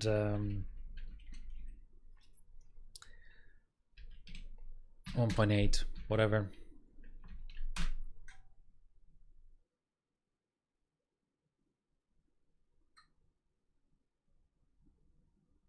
So I'm guessing F34 is a B550 master bias version or something.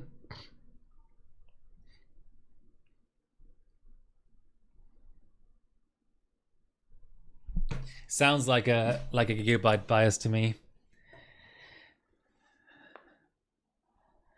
Okay, so goes better with Samsung chip. So you mean it scores better?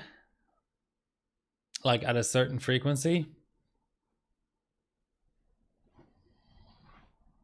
X570 master. Okay.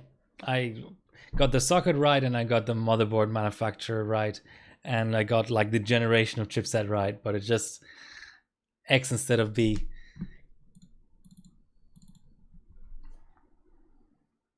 It's always stuck. Yeah, but for AM3 Plus, it's IMC dependent. So some IMCs prefer PSC, some IMCs prefer SAMI. And I think this likes PSC, but maybe I'm wrong.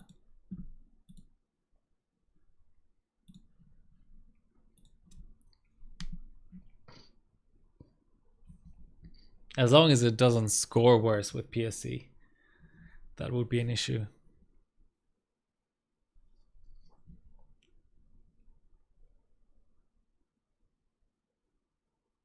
Oh, OGS threw up a Cinebench 20. Let's first start our run.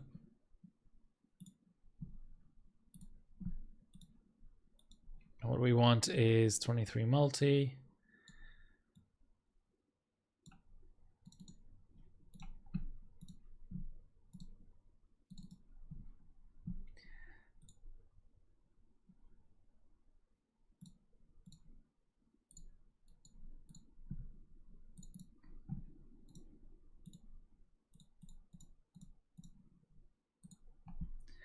So I don't know how fresh this is, but OGS just put up a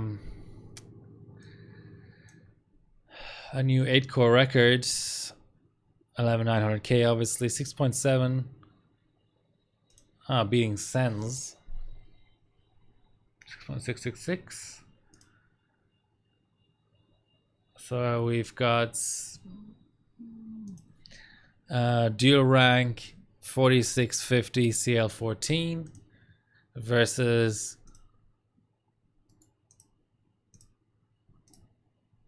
single rank. Ah.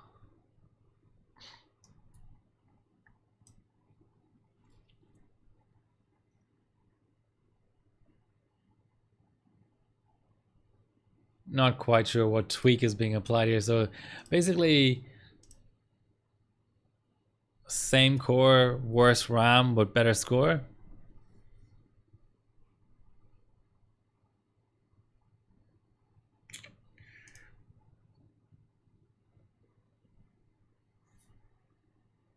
Was that a crash? Or just to finish?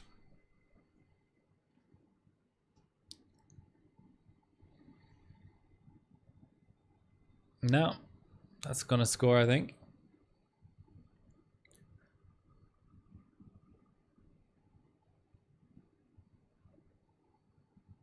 At least I think so. Is this the stock you're talking about?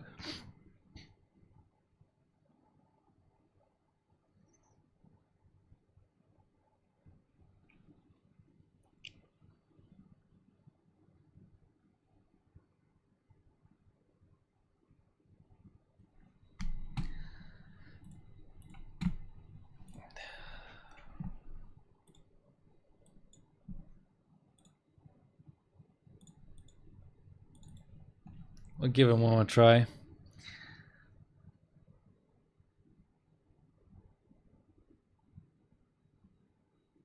Maybe I can disable hardware scanning.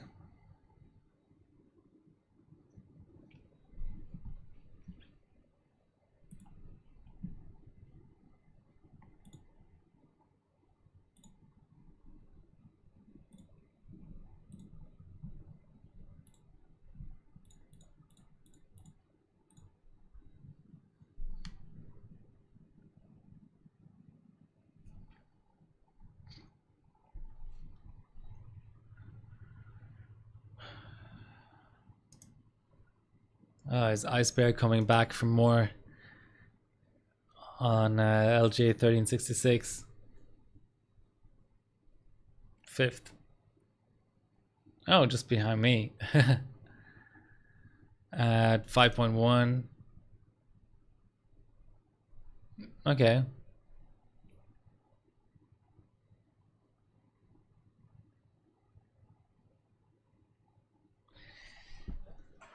So let's pick out next week's stream. It's gonna be Team Cup again. I think. What did we say? Not Y Crunch or anything like that. If I can pick up a 3950X, I will be quite tempted.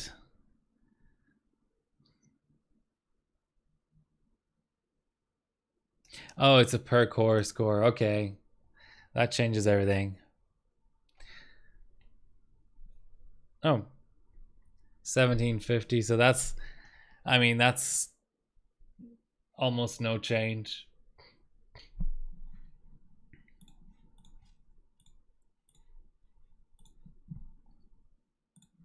Oh yeah, let's just do something bullshitty like one more BCLK and do a full run so we get a score out.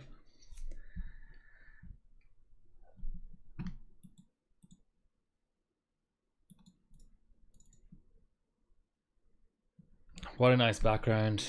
So per core, I'm out of that stage. Try Samsung. I get one score on PSC and then I'll swap to Samsung.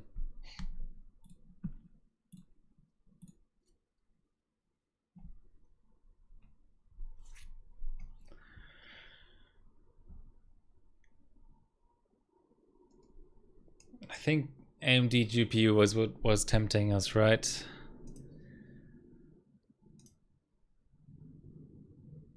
Yeah, it was this 06 stage. I don't really like streaming DDR, or sorry, 3D, but this 06 stage, since I've been doing DDR2 anyway, could just throw a 955 Black Edition in the same board with the same sticks. Where's the competition? What? Need to coordinate with teammates though. No OCN scores up yet.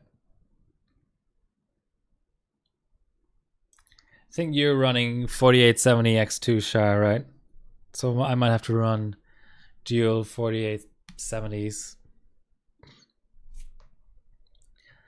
What's the best score? So dual, oh, Terroraptor, of course.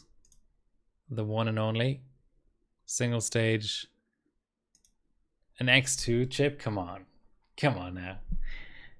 4.9 on single stage. I can do that on air.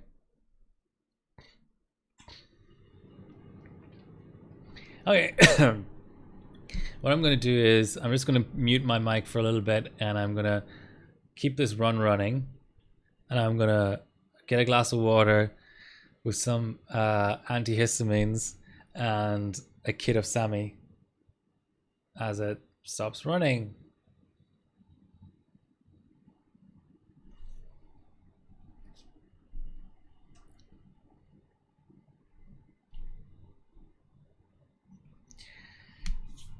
Let's try a full run at 250 or 225.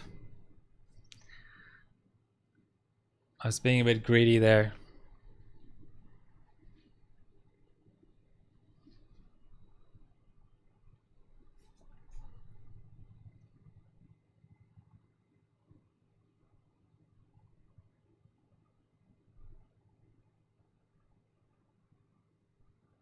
So weird to be benching 2D on DDR3 on Windows 10.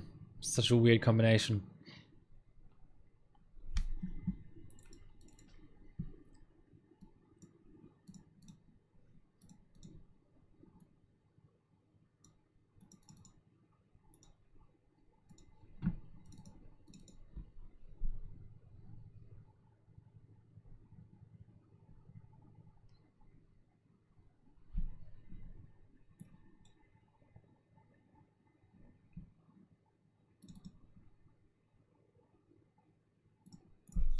Oh no, is my install corrupted?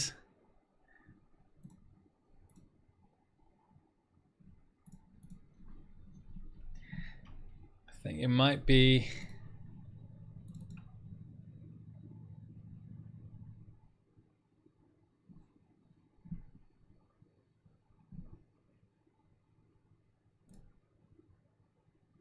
Yeah, I don't really care.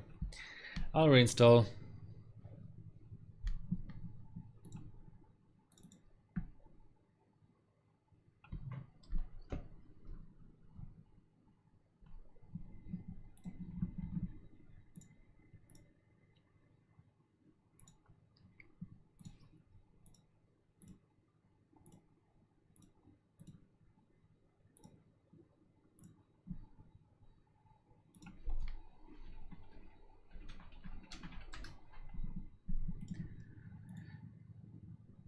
Okay, this will take quite a while.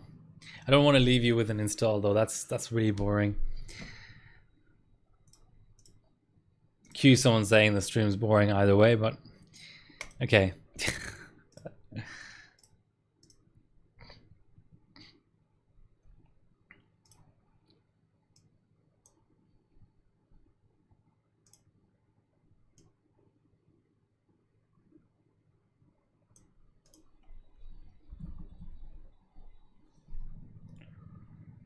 Restart to repair drive errors. Come on. Are you serious? You can't be serious.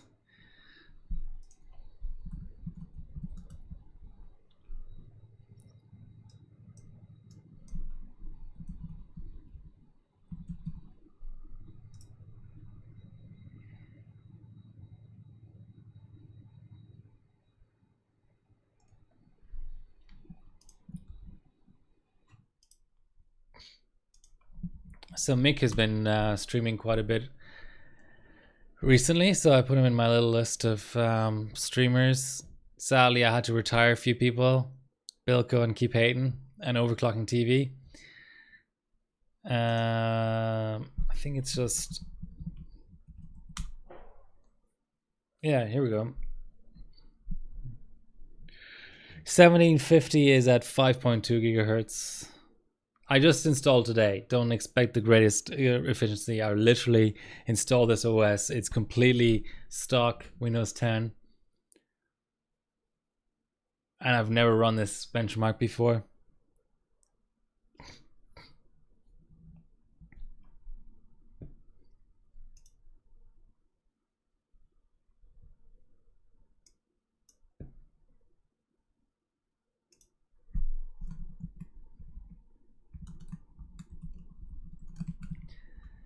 So first is 940B32M LN2. Second would be FX 8320 CPU profile max LN2. Anti-tux. Okay, I'll check it out. So this is where it starts getting thin.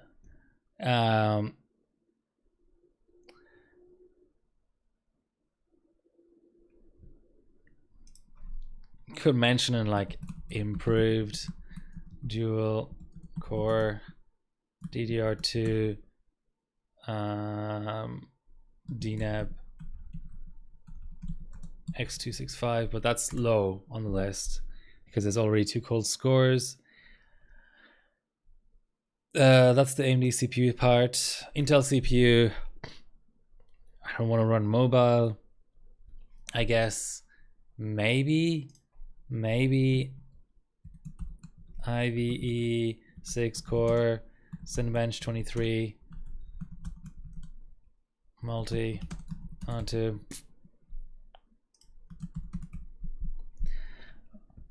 and then like at least to mention Geekbench 5 multi on the 7940X. That won't be LN2, I don't think. AMD GPU. I'm curious about this DDR2 3D Mark 06 GPU score only. I think it's GPU score only. I guess on AM3.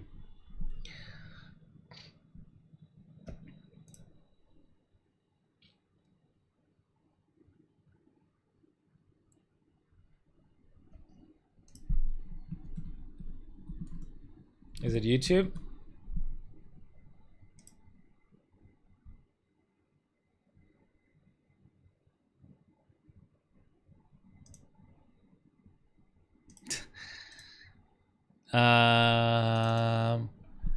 Twitch. Yes, there it is. Okay, I'm gonna give this person a follow. Yeah, I'll just leave this tab open and return later. Modify my little list.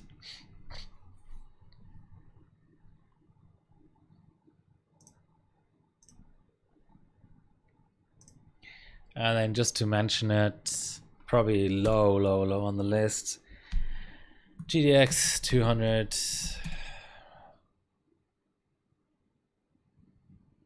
It's DDR2 though. SLI DDR2. Okay, I'm probably not gonna even produce 7 scores, but that would be sort of the priority.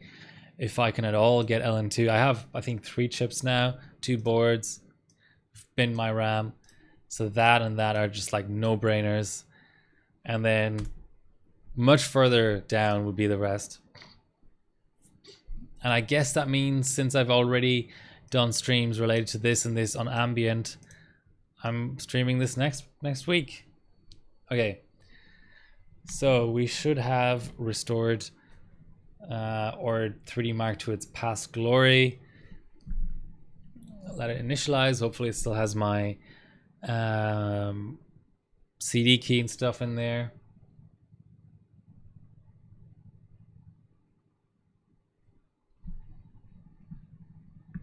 Okay, more tests, CPU profile, check our clocks.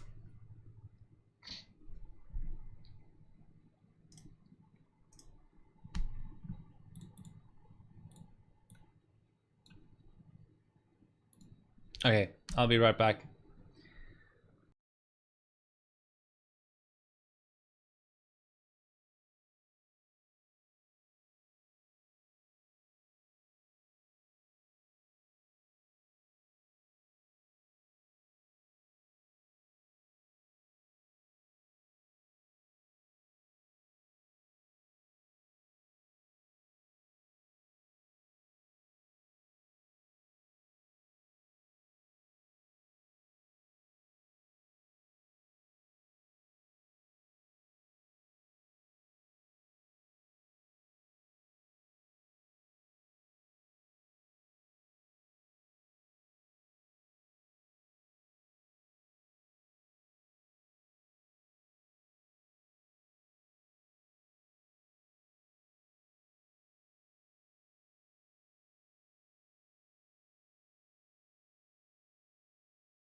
What did I miss? For a second, it looked like it had crashed, which would have been a great tragedy. So here's my Viagra. No, it's antihistamines for hay fever.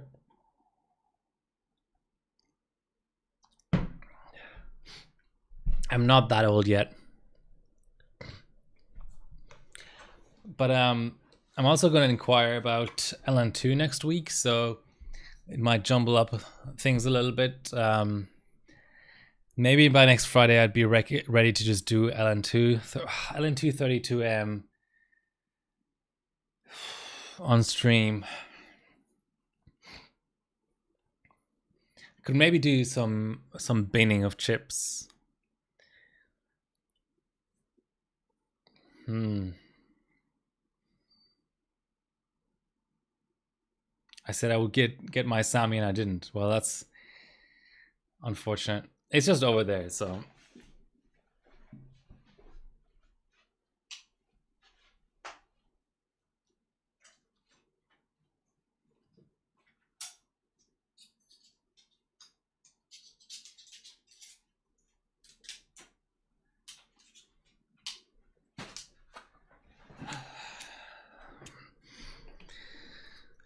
Some nice little 2400 C10 Tridents with the tops taken off. At this point I could probably more easily just focus here. Nah. I need to get into the habit. My problem is I use this space for working from home as well. So I have to always tear down my cameras and turn off my streaming rig and stuff. So it's a bit annoying setting up the stream every week. But I need to get into the habit of having a third camera or like a fourth camera that's really like good for close-ups, and just throw a stick onto there, throw a chip onto there.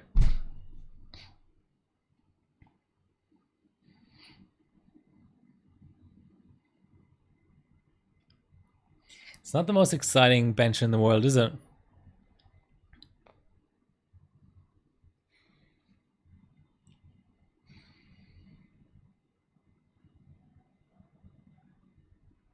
So maybe PSC hangs are related to memory. So what I forgot to check is, do a run to see how much memory capacity is being used up, because PSC, that's only 4 gigabytes. The OS probably needs 2.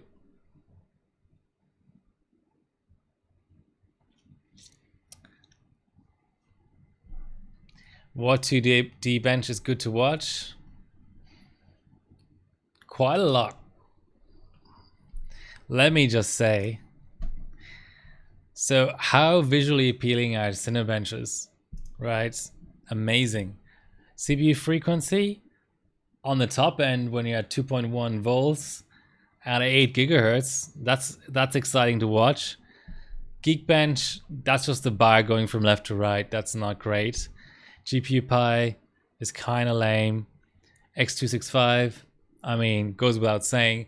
PC Mark, it's got those browser tests and things, like the scrolling up and down in Internet Explorer and stuff.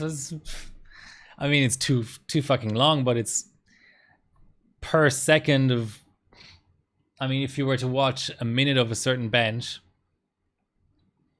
regardless of what bench it is, then a minute of PC Mark isn't so bad to watch.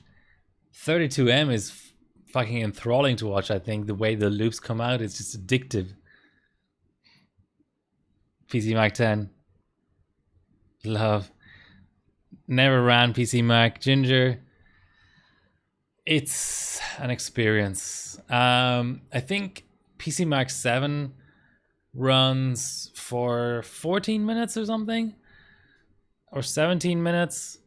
And then PC Mark 10 is longer. PC Mark 10 is like almost 10 minutes. W Prime, well, with minimized trick and stuff. Y Cruncher has got, you know, colored in text and stuff. 7-zip is one of the lamest benchmarks around. Yeah, so we've got 32M, X265, Cinebench. There's a few benches that are nice to watch. 15 mins. Yeah.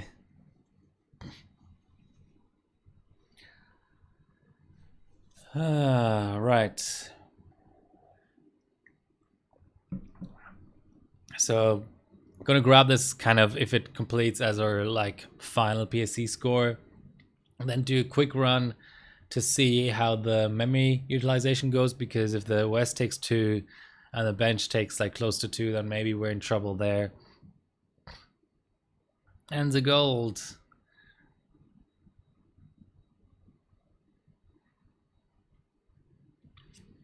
Yeah, this will be my last full run, I guess. I'll start a full run for the memory utilization stuff, but if it's like way down, then I won't bother completing. Single threaded tests. Yeah, it's sometimes it's funny. It's not really possible to guess what 3D Mark are thinking sometimes.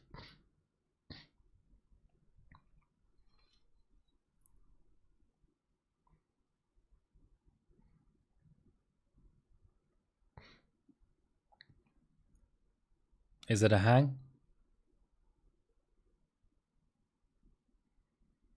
I mean, I wonder if the loading screen gets slower the fewer threads are in the bench, because the loading is also done on that thread count.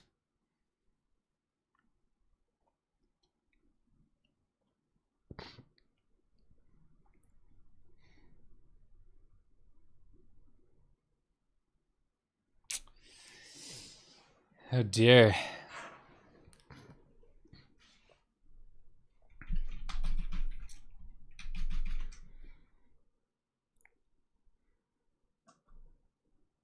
Okay, let's check at a lower CPU frequency what the, in windowed mode, what the memory consumption is on this thing, and then we can just run off a score on the Tridents. It's September, by the way. Not that I necessarily care too much about subs, but if someone wants to subscribe, then September is a good time for it. Some sort of discount.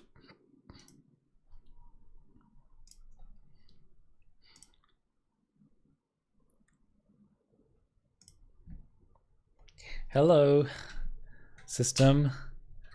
Please post.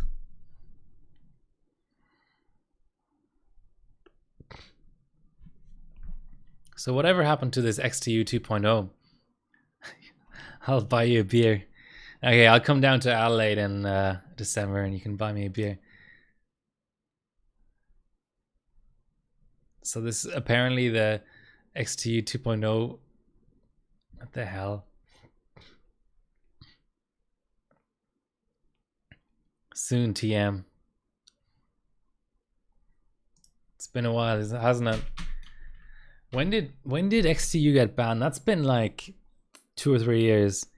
I remember the last chip I went for gold on was 4820K, and I haven't benched X79 for a while.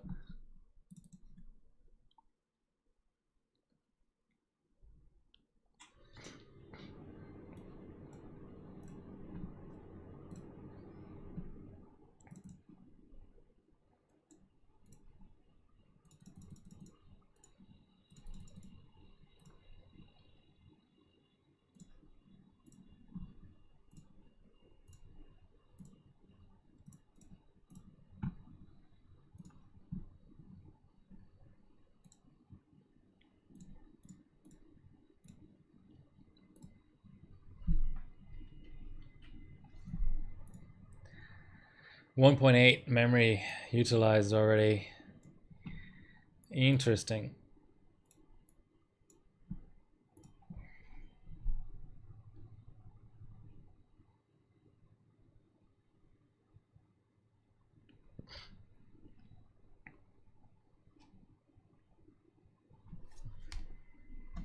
Let's look that up. XTU points disabled.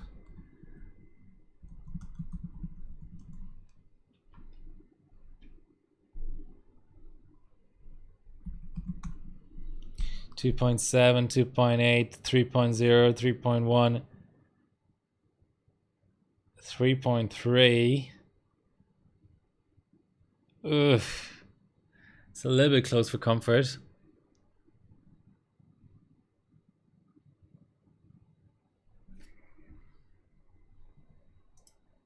June 2019, so two and a bit years.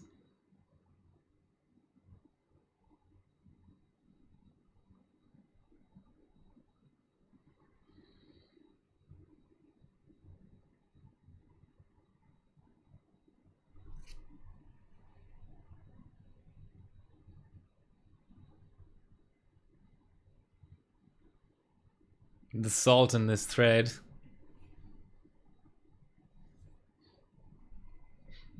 Check it out, guys. The salt is quite spectacular.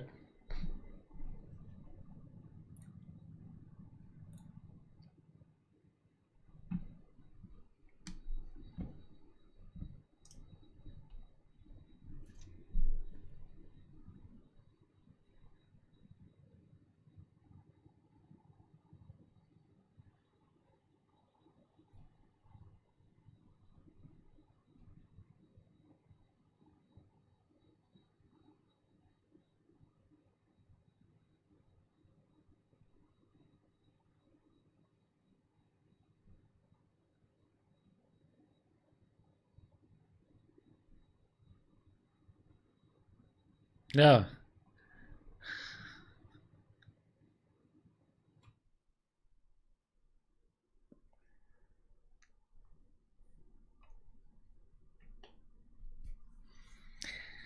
It doesn't seem to be saturating. I mean, it's getting close.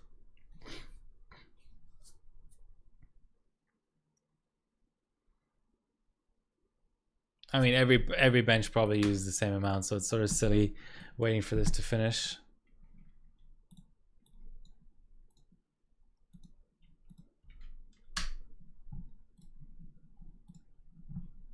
So let's go back.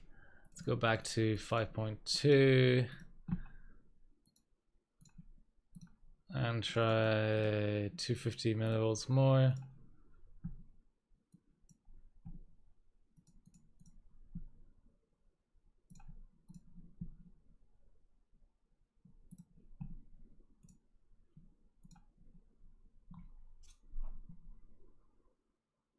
Oh, there's a salt icon. I like it.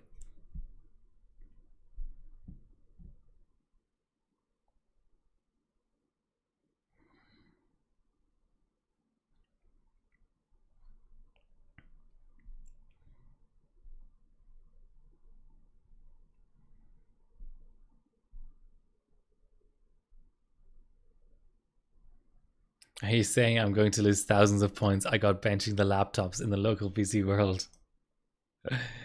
Quality trolling.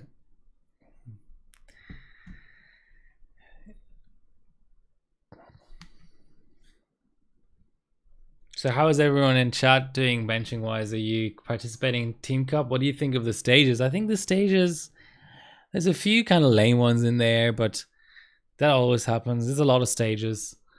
I like how it's been sort of split up a bit more. Like previously it was 2D and 3D in the same sub competition, so DDR1 through DDR4 with maybe like a lucky dip as well. I like the fact that is that a crash or what's going on? Okay. Maybe it's time to just swap the dims. Let's face it, guys. Let's face it.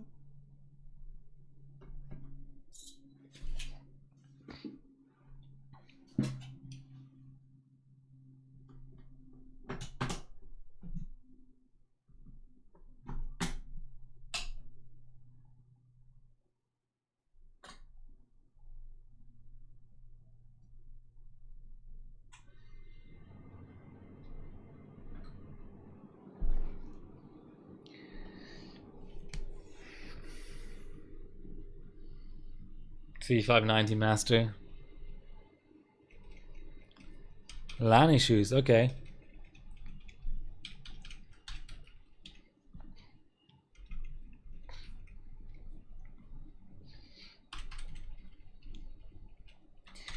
Right. Let's get a run out. Seems to be the mantra.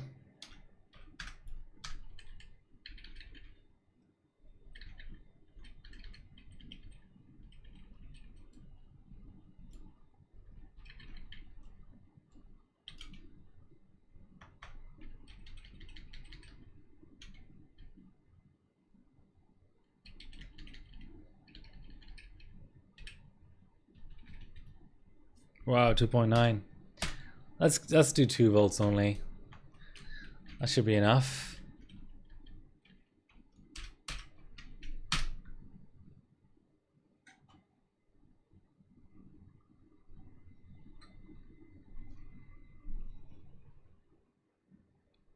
I'll tell you a story about LANs. Okay, actually, first. Oof. What's that? I don't like it when systems shut down like that. You're supposed to boot loop or maybe just boot. Is that a boot failure now? No.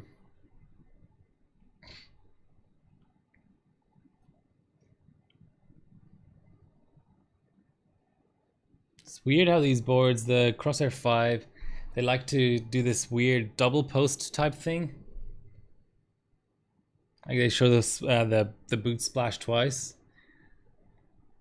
No, I don't want to do any system checking. It's funny how it says any key, but it seems like only the space key actually stops it.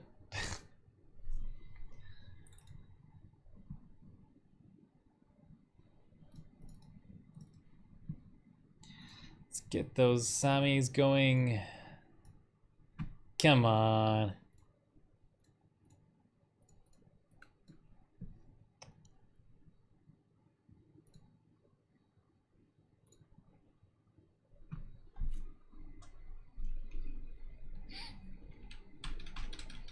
So I'll tell you an issue with LAN. The way I watch TV is I pretty recently got a 4K TV and have an Apple 4K plugged in for streaming, so I don't have to connect the smart TV to the internet and use the terrible built-in apps that do all kinds of weird shit, like don't support 24 hertz and yeah, all that kind of nonsense. I'll keep that on auto. Disable. Now, okay, well, this is fucked.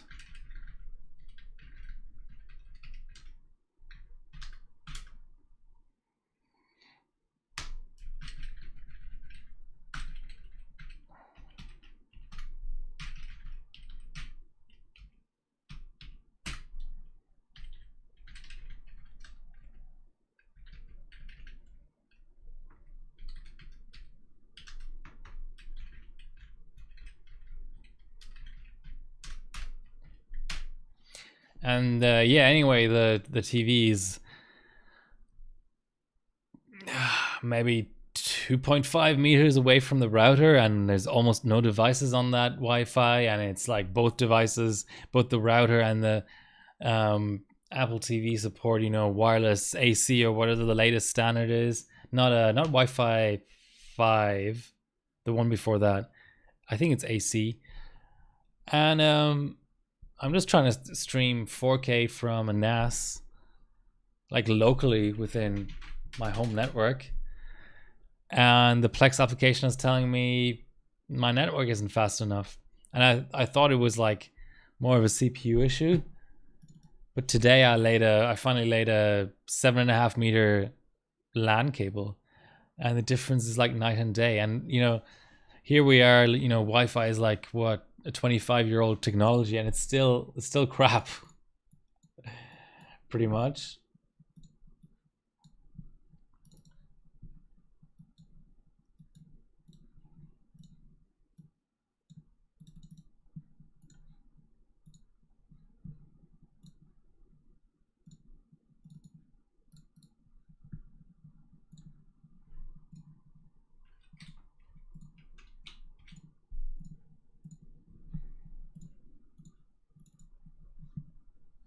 I'm talking like, this is re-encoded 4K, so it sort of usually averages around 15 to 20 megabits bit rate, with maybe peaks in the like 80s or 90s. And then, I mean, what, I know the theoretical Wi-Fi speeds are bullshit, but even if you half it, we're still nowhere near saturating that. Okay, so what are the different...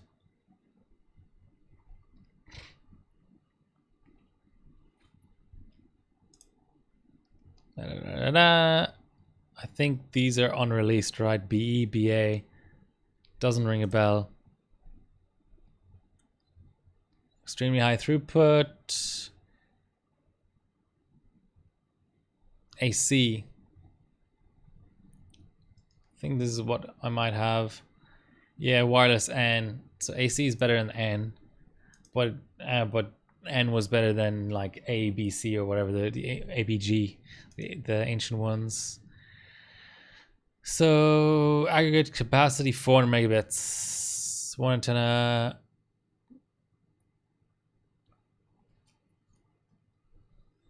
I mean, I'm just trying to get 90 megabits through.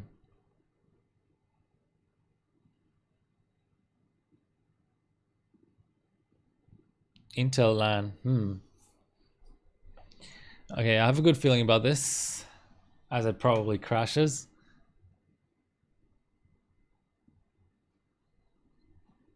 No, come on. Yes. 16 threads. Let's do it. Anyone watching the US Open? Tennis? I hope Zverev does well.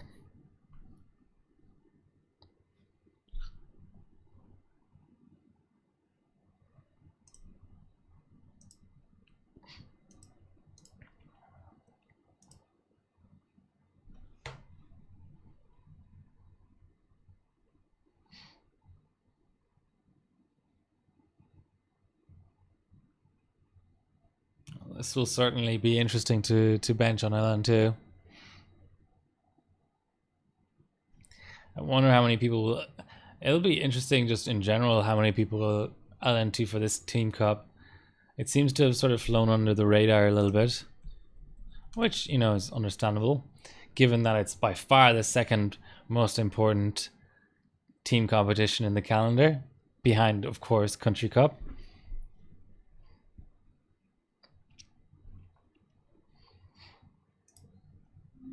Let's do it. So for those following along, the subtests are max threads, 16 threads, 8 threads, 4 threads, 2 threads, 1 thread. So we're now on 8, sort of halfway through, or thereabouts.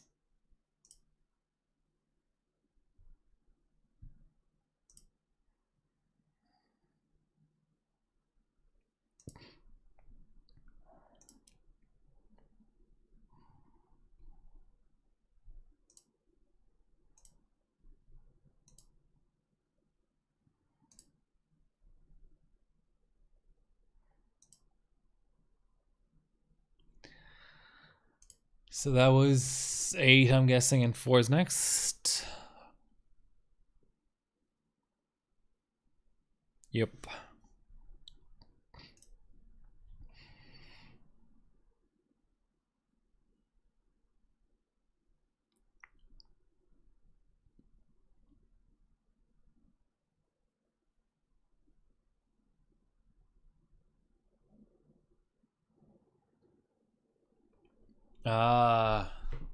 I totally forgot about 4890s, HD 4890.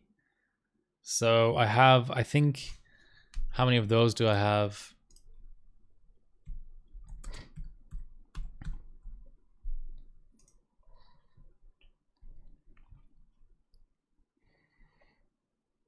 Sold. Yeah. Okay. So you have 2 of those. That might be next stream. 2 4890s. Man, they're loud. Man, they use a lot of electricity. Okay. Hopefully, what's the weather going to be like? This is not the sort of thing you can run on a hot day. Friday, 19 degrees, 12 at night. Okay.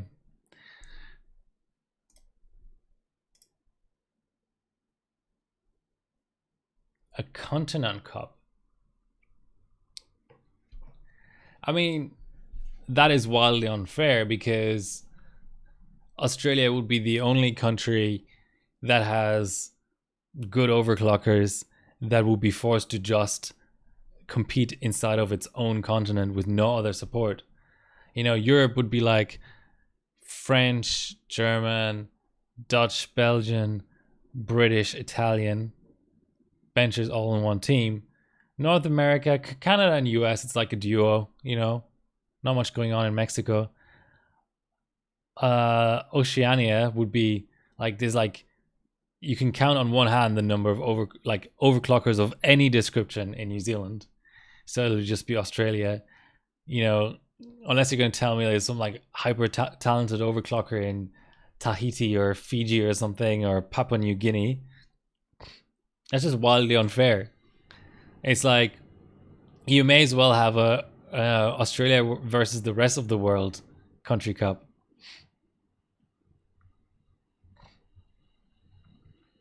I mean, even Asia. Imagine for a second the best overclockers of Japan would. I know they don't usually participate in country cup. Just imagine all of the best overclockers in Japan team up with all of the best overclockers in China, team up with the Koreans, team up with the Hong Kong people, team up with the Taiwanese. That is sick.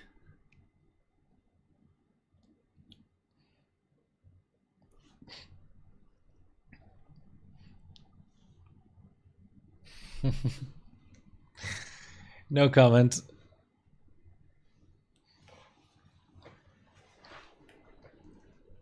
I think they would win. Asia would win every time. I mean, if you just. I mean, okay, so there's the Greeks as well. I sort of forgot about the Greeks. If we just imagine a scenario where all of the best overclockers in the world play in some sort of a cup. I mean, you've got Splave, Miller, Big Block, Mike CDM versus like OGS, Ralph, Lumi, Arsanino. Holy, the European lineup would be stacked. Let's go like elite only.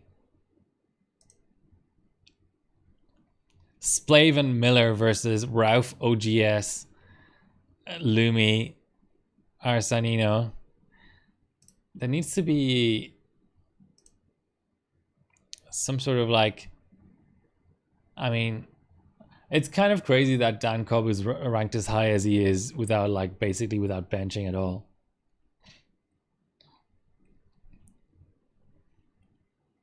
It's a shame that the Asians don't really compete for the rankings, because you get the impression that only Igpu and Safe, but Igpu is retired pretty much, so only SafeDisk is the only Asian representation. But the amount of overclocking talent and raw overclocking talent in Asia is just sick, totally sick.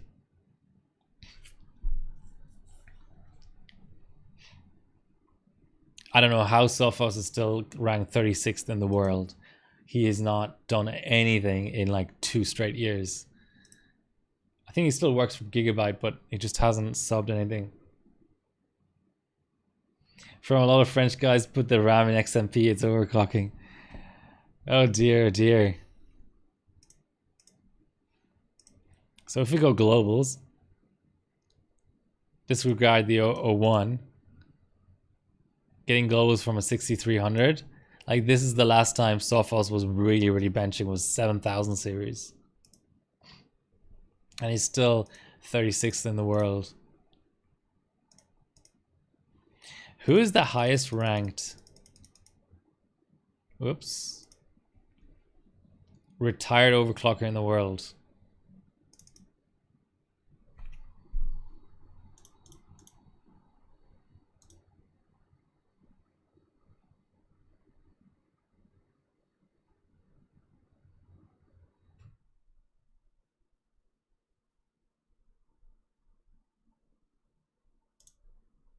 I guess it's Igpu.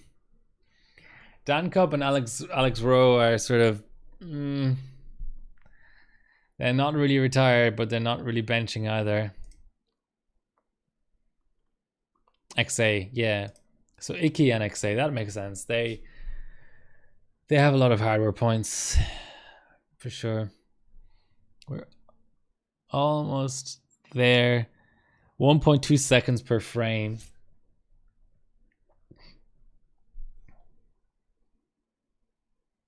Wow, how did we make it to 2 hours and 41 minutes? I've gotten carried away, guys. So what do you think? Is anyone hyped for dual HD 4890s next week? 3 Mark 05.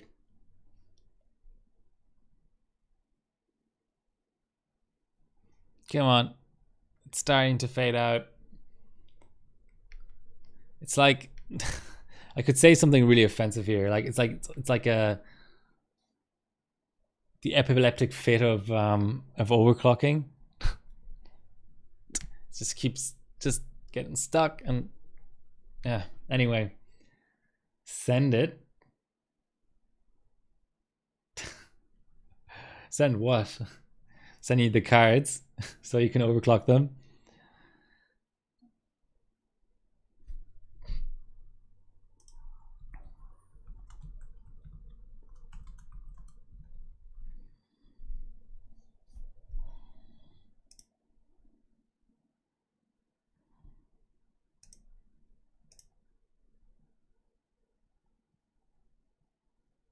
$17.46.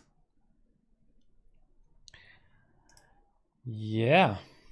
That is the fastest result that I have on file. Let's just go back to the stage,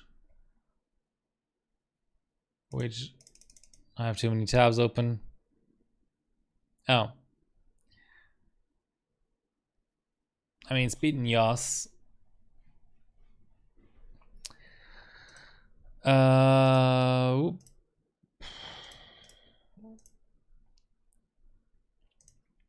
So I actually said at the beginning of the stream we want a 1750, and we've got a 1750, right? Isn't that the exact thing I was saying I was targeting? So 1691 plus 1968 plus 1746 divided by 3, an 1802 average or so. Nice. That's actually quite a lot better than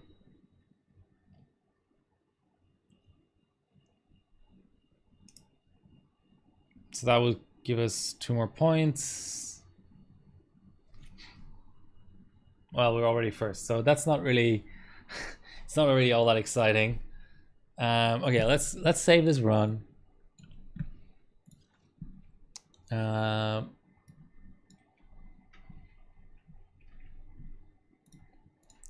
You're totally right, Shar, by the way. Less weird hangs on Sammy than PSC. I guess it's trying to like overcommit RAM or something, and it can't, so it just freaks out.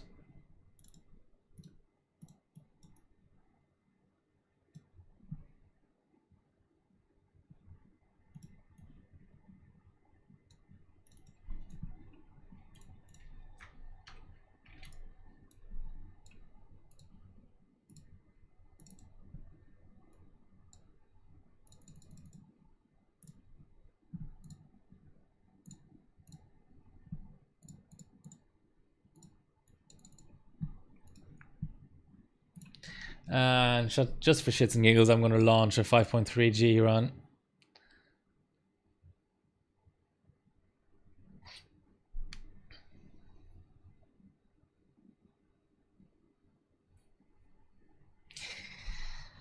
Okay, I think that's an appropriate screen to end the stream on. Thanks all for watching. I already announced next week's stream. It's been fun. Thanks for keeping me company in a very sort of lonely and monotonous lockdown that's just never ending. Hopefully it'll be over by Christmas. Yeah, and completely new benchmark and somehow managed to produce an okay score in it. I'm obviously going to keep trying, seeing how much higher I can go on VCore. Maybe aim for an 1800 score.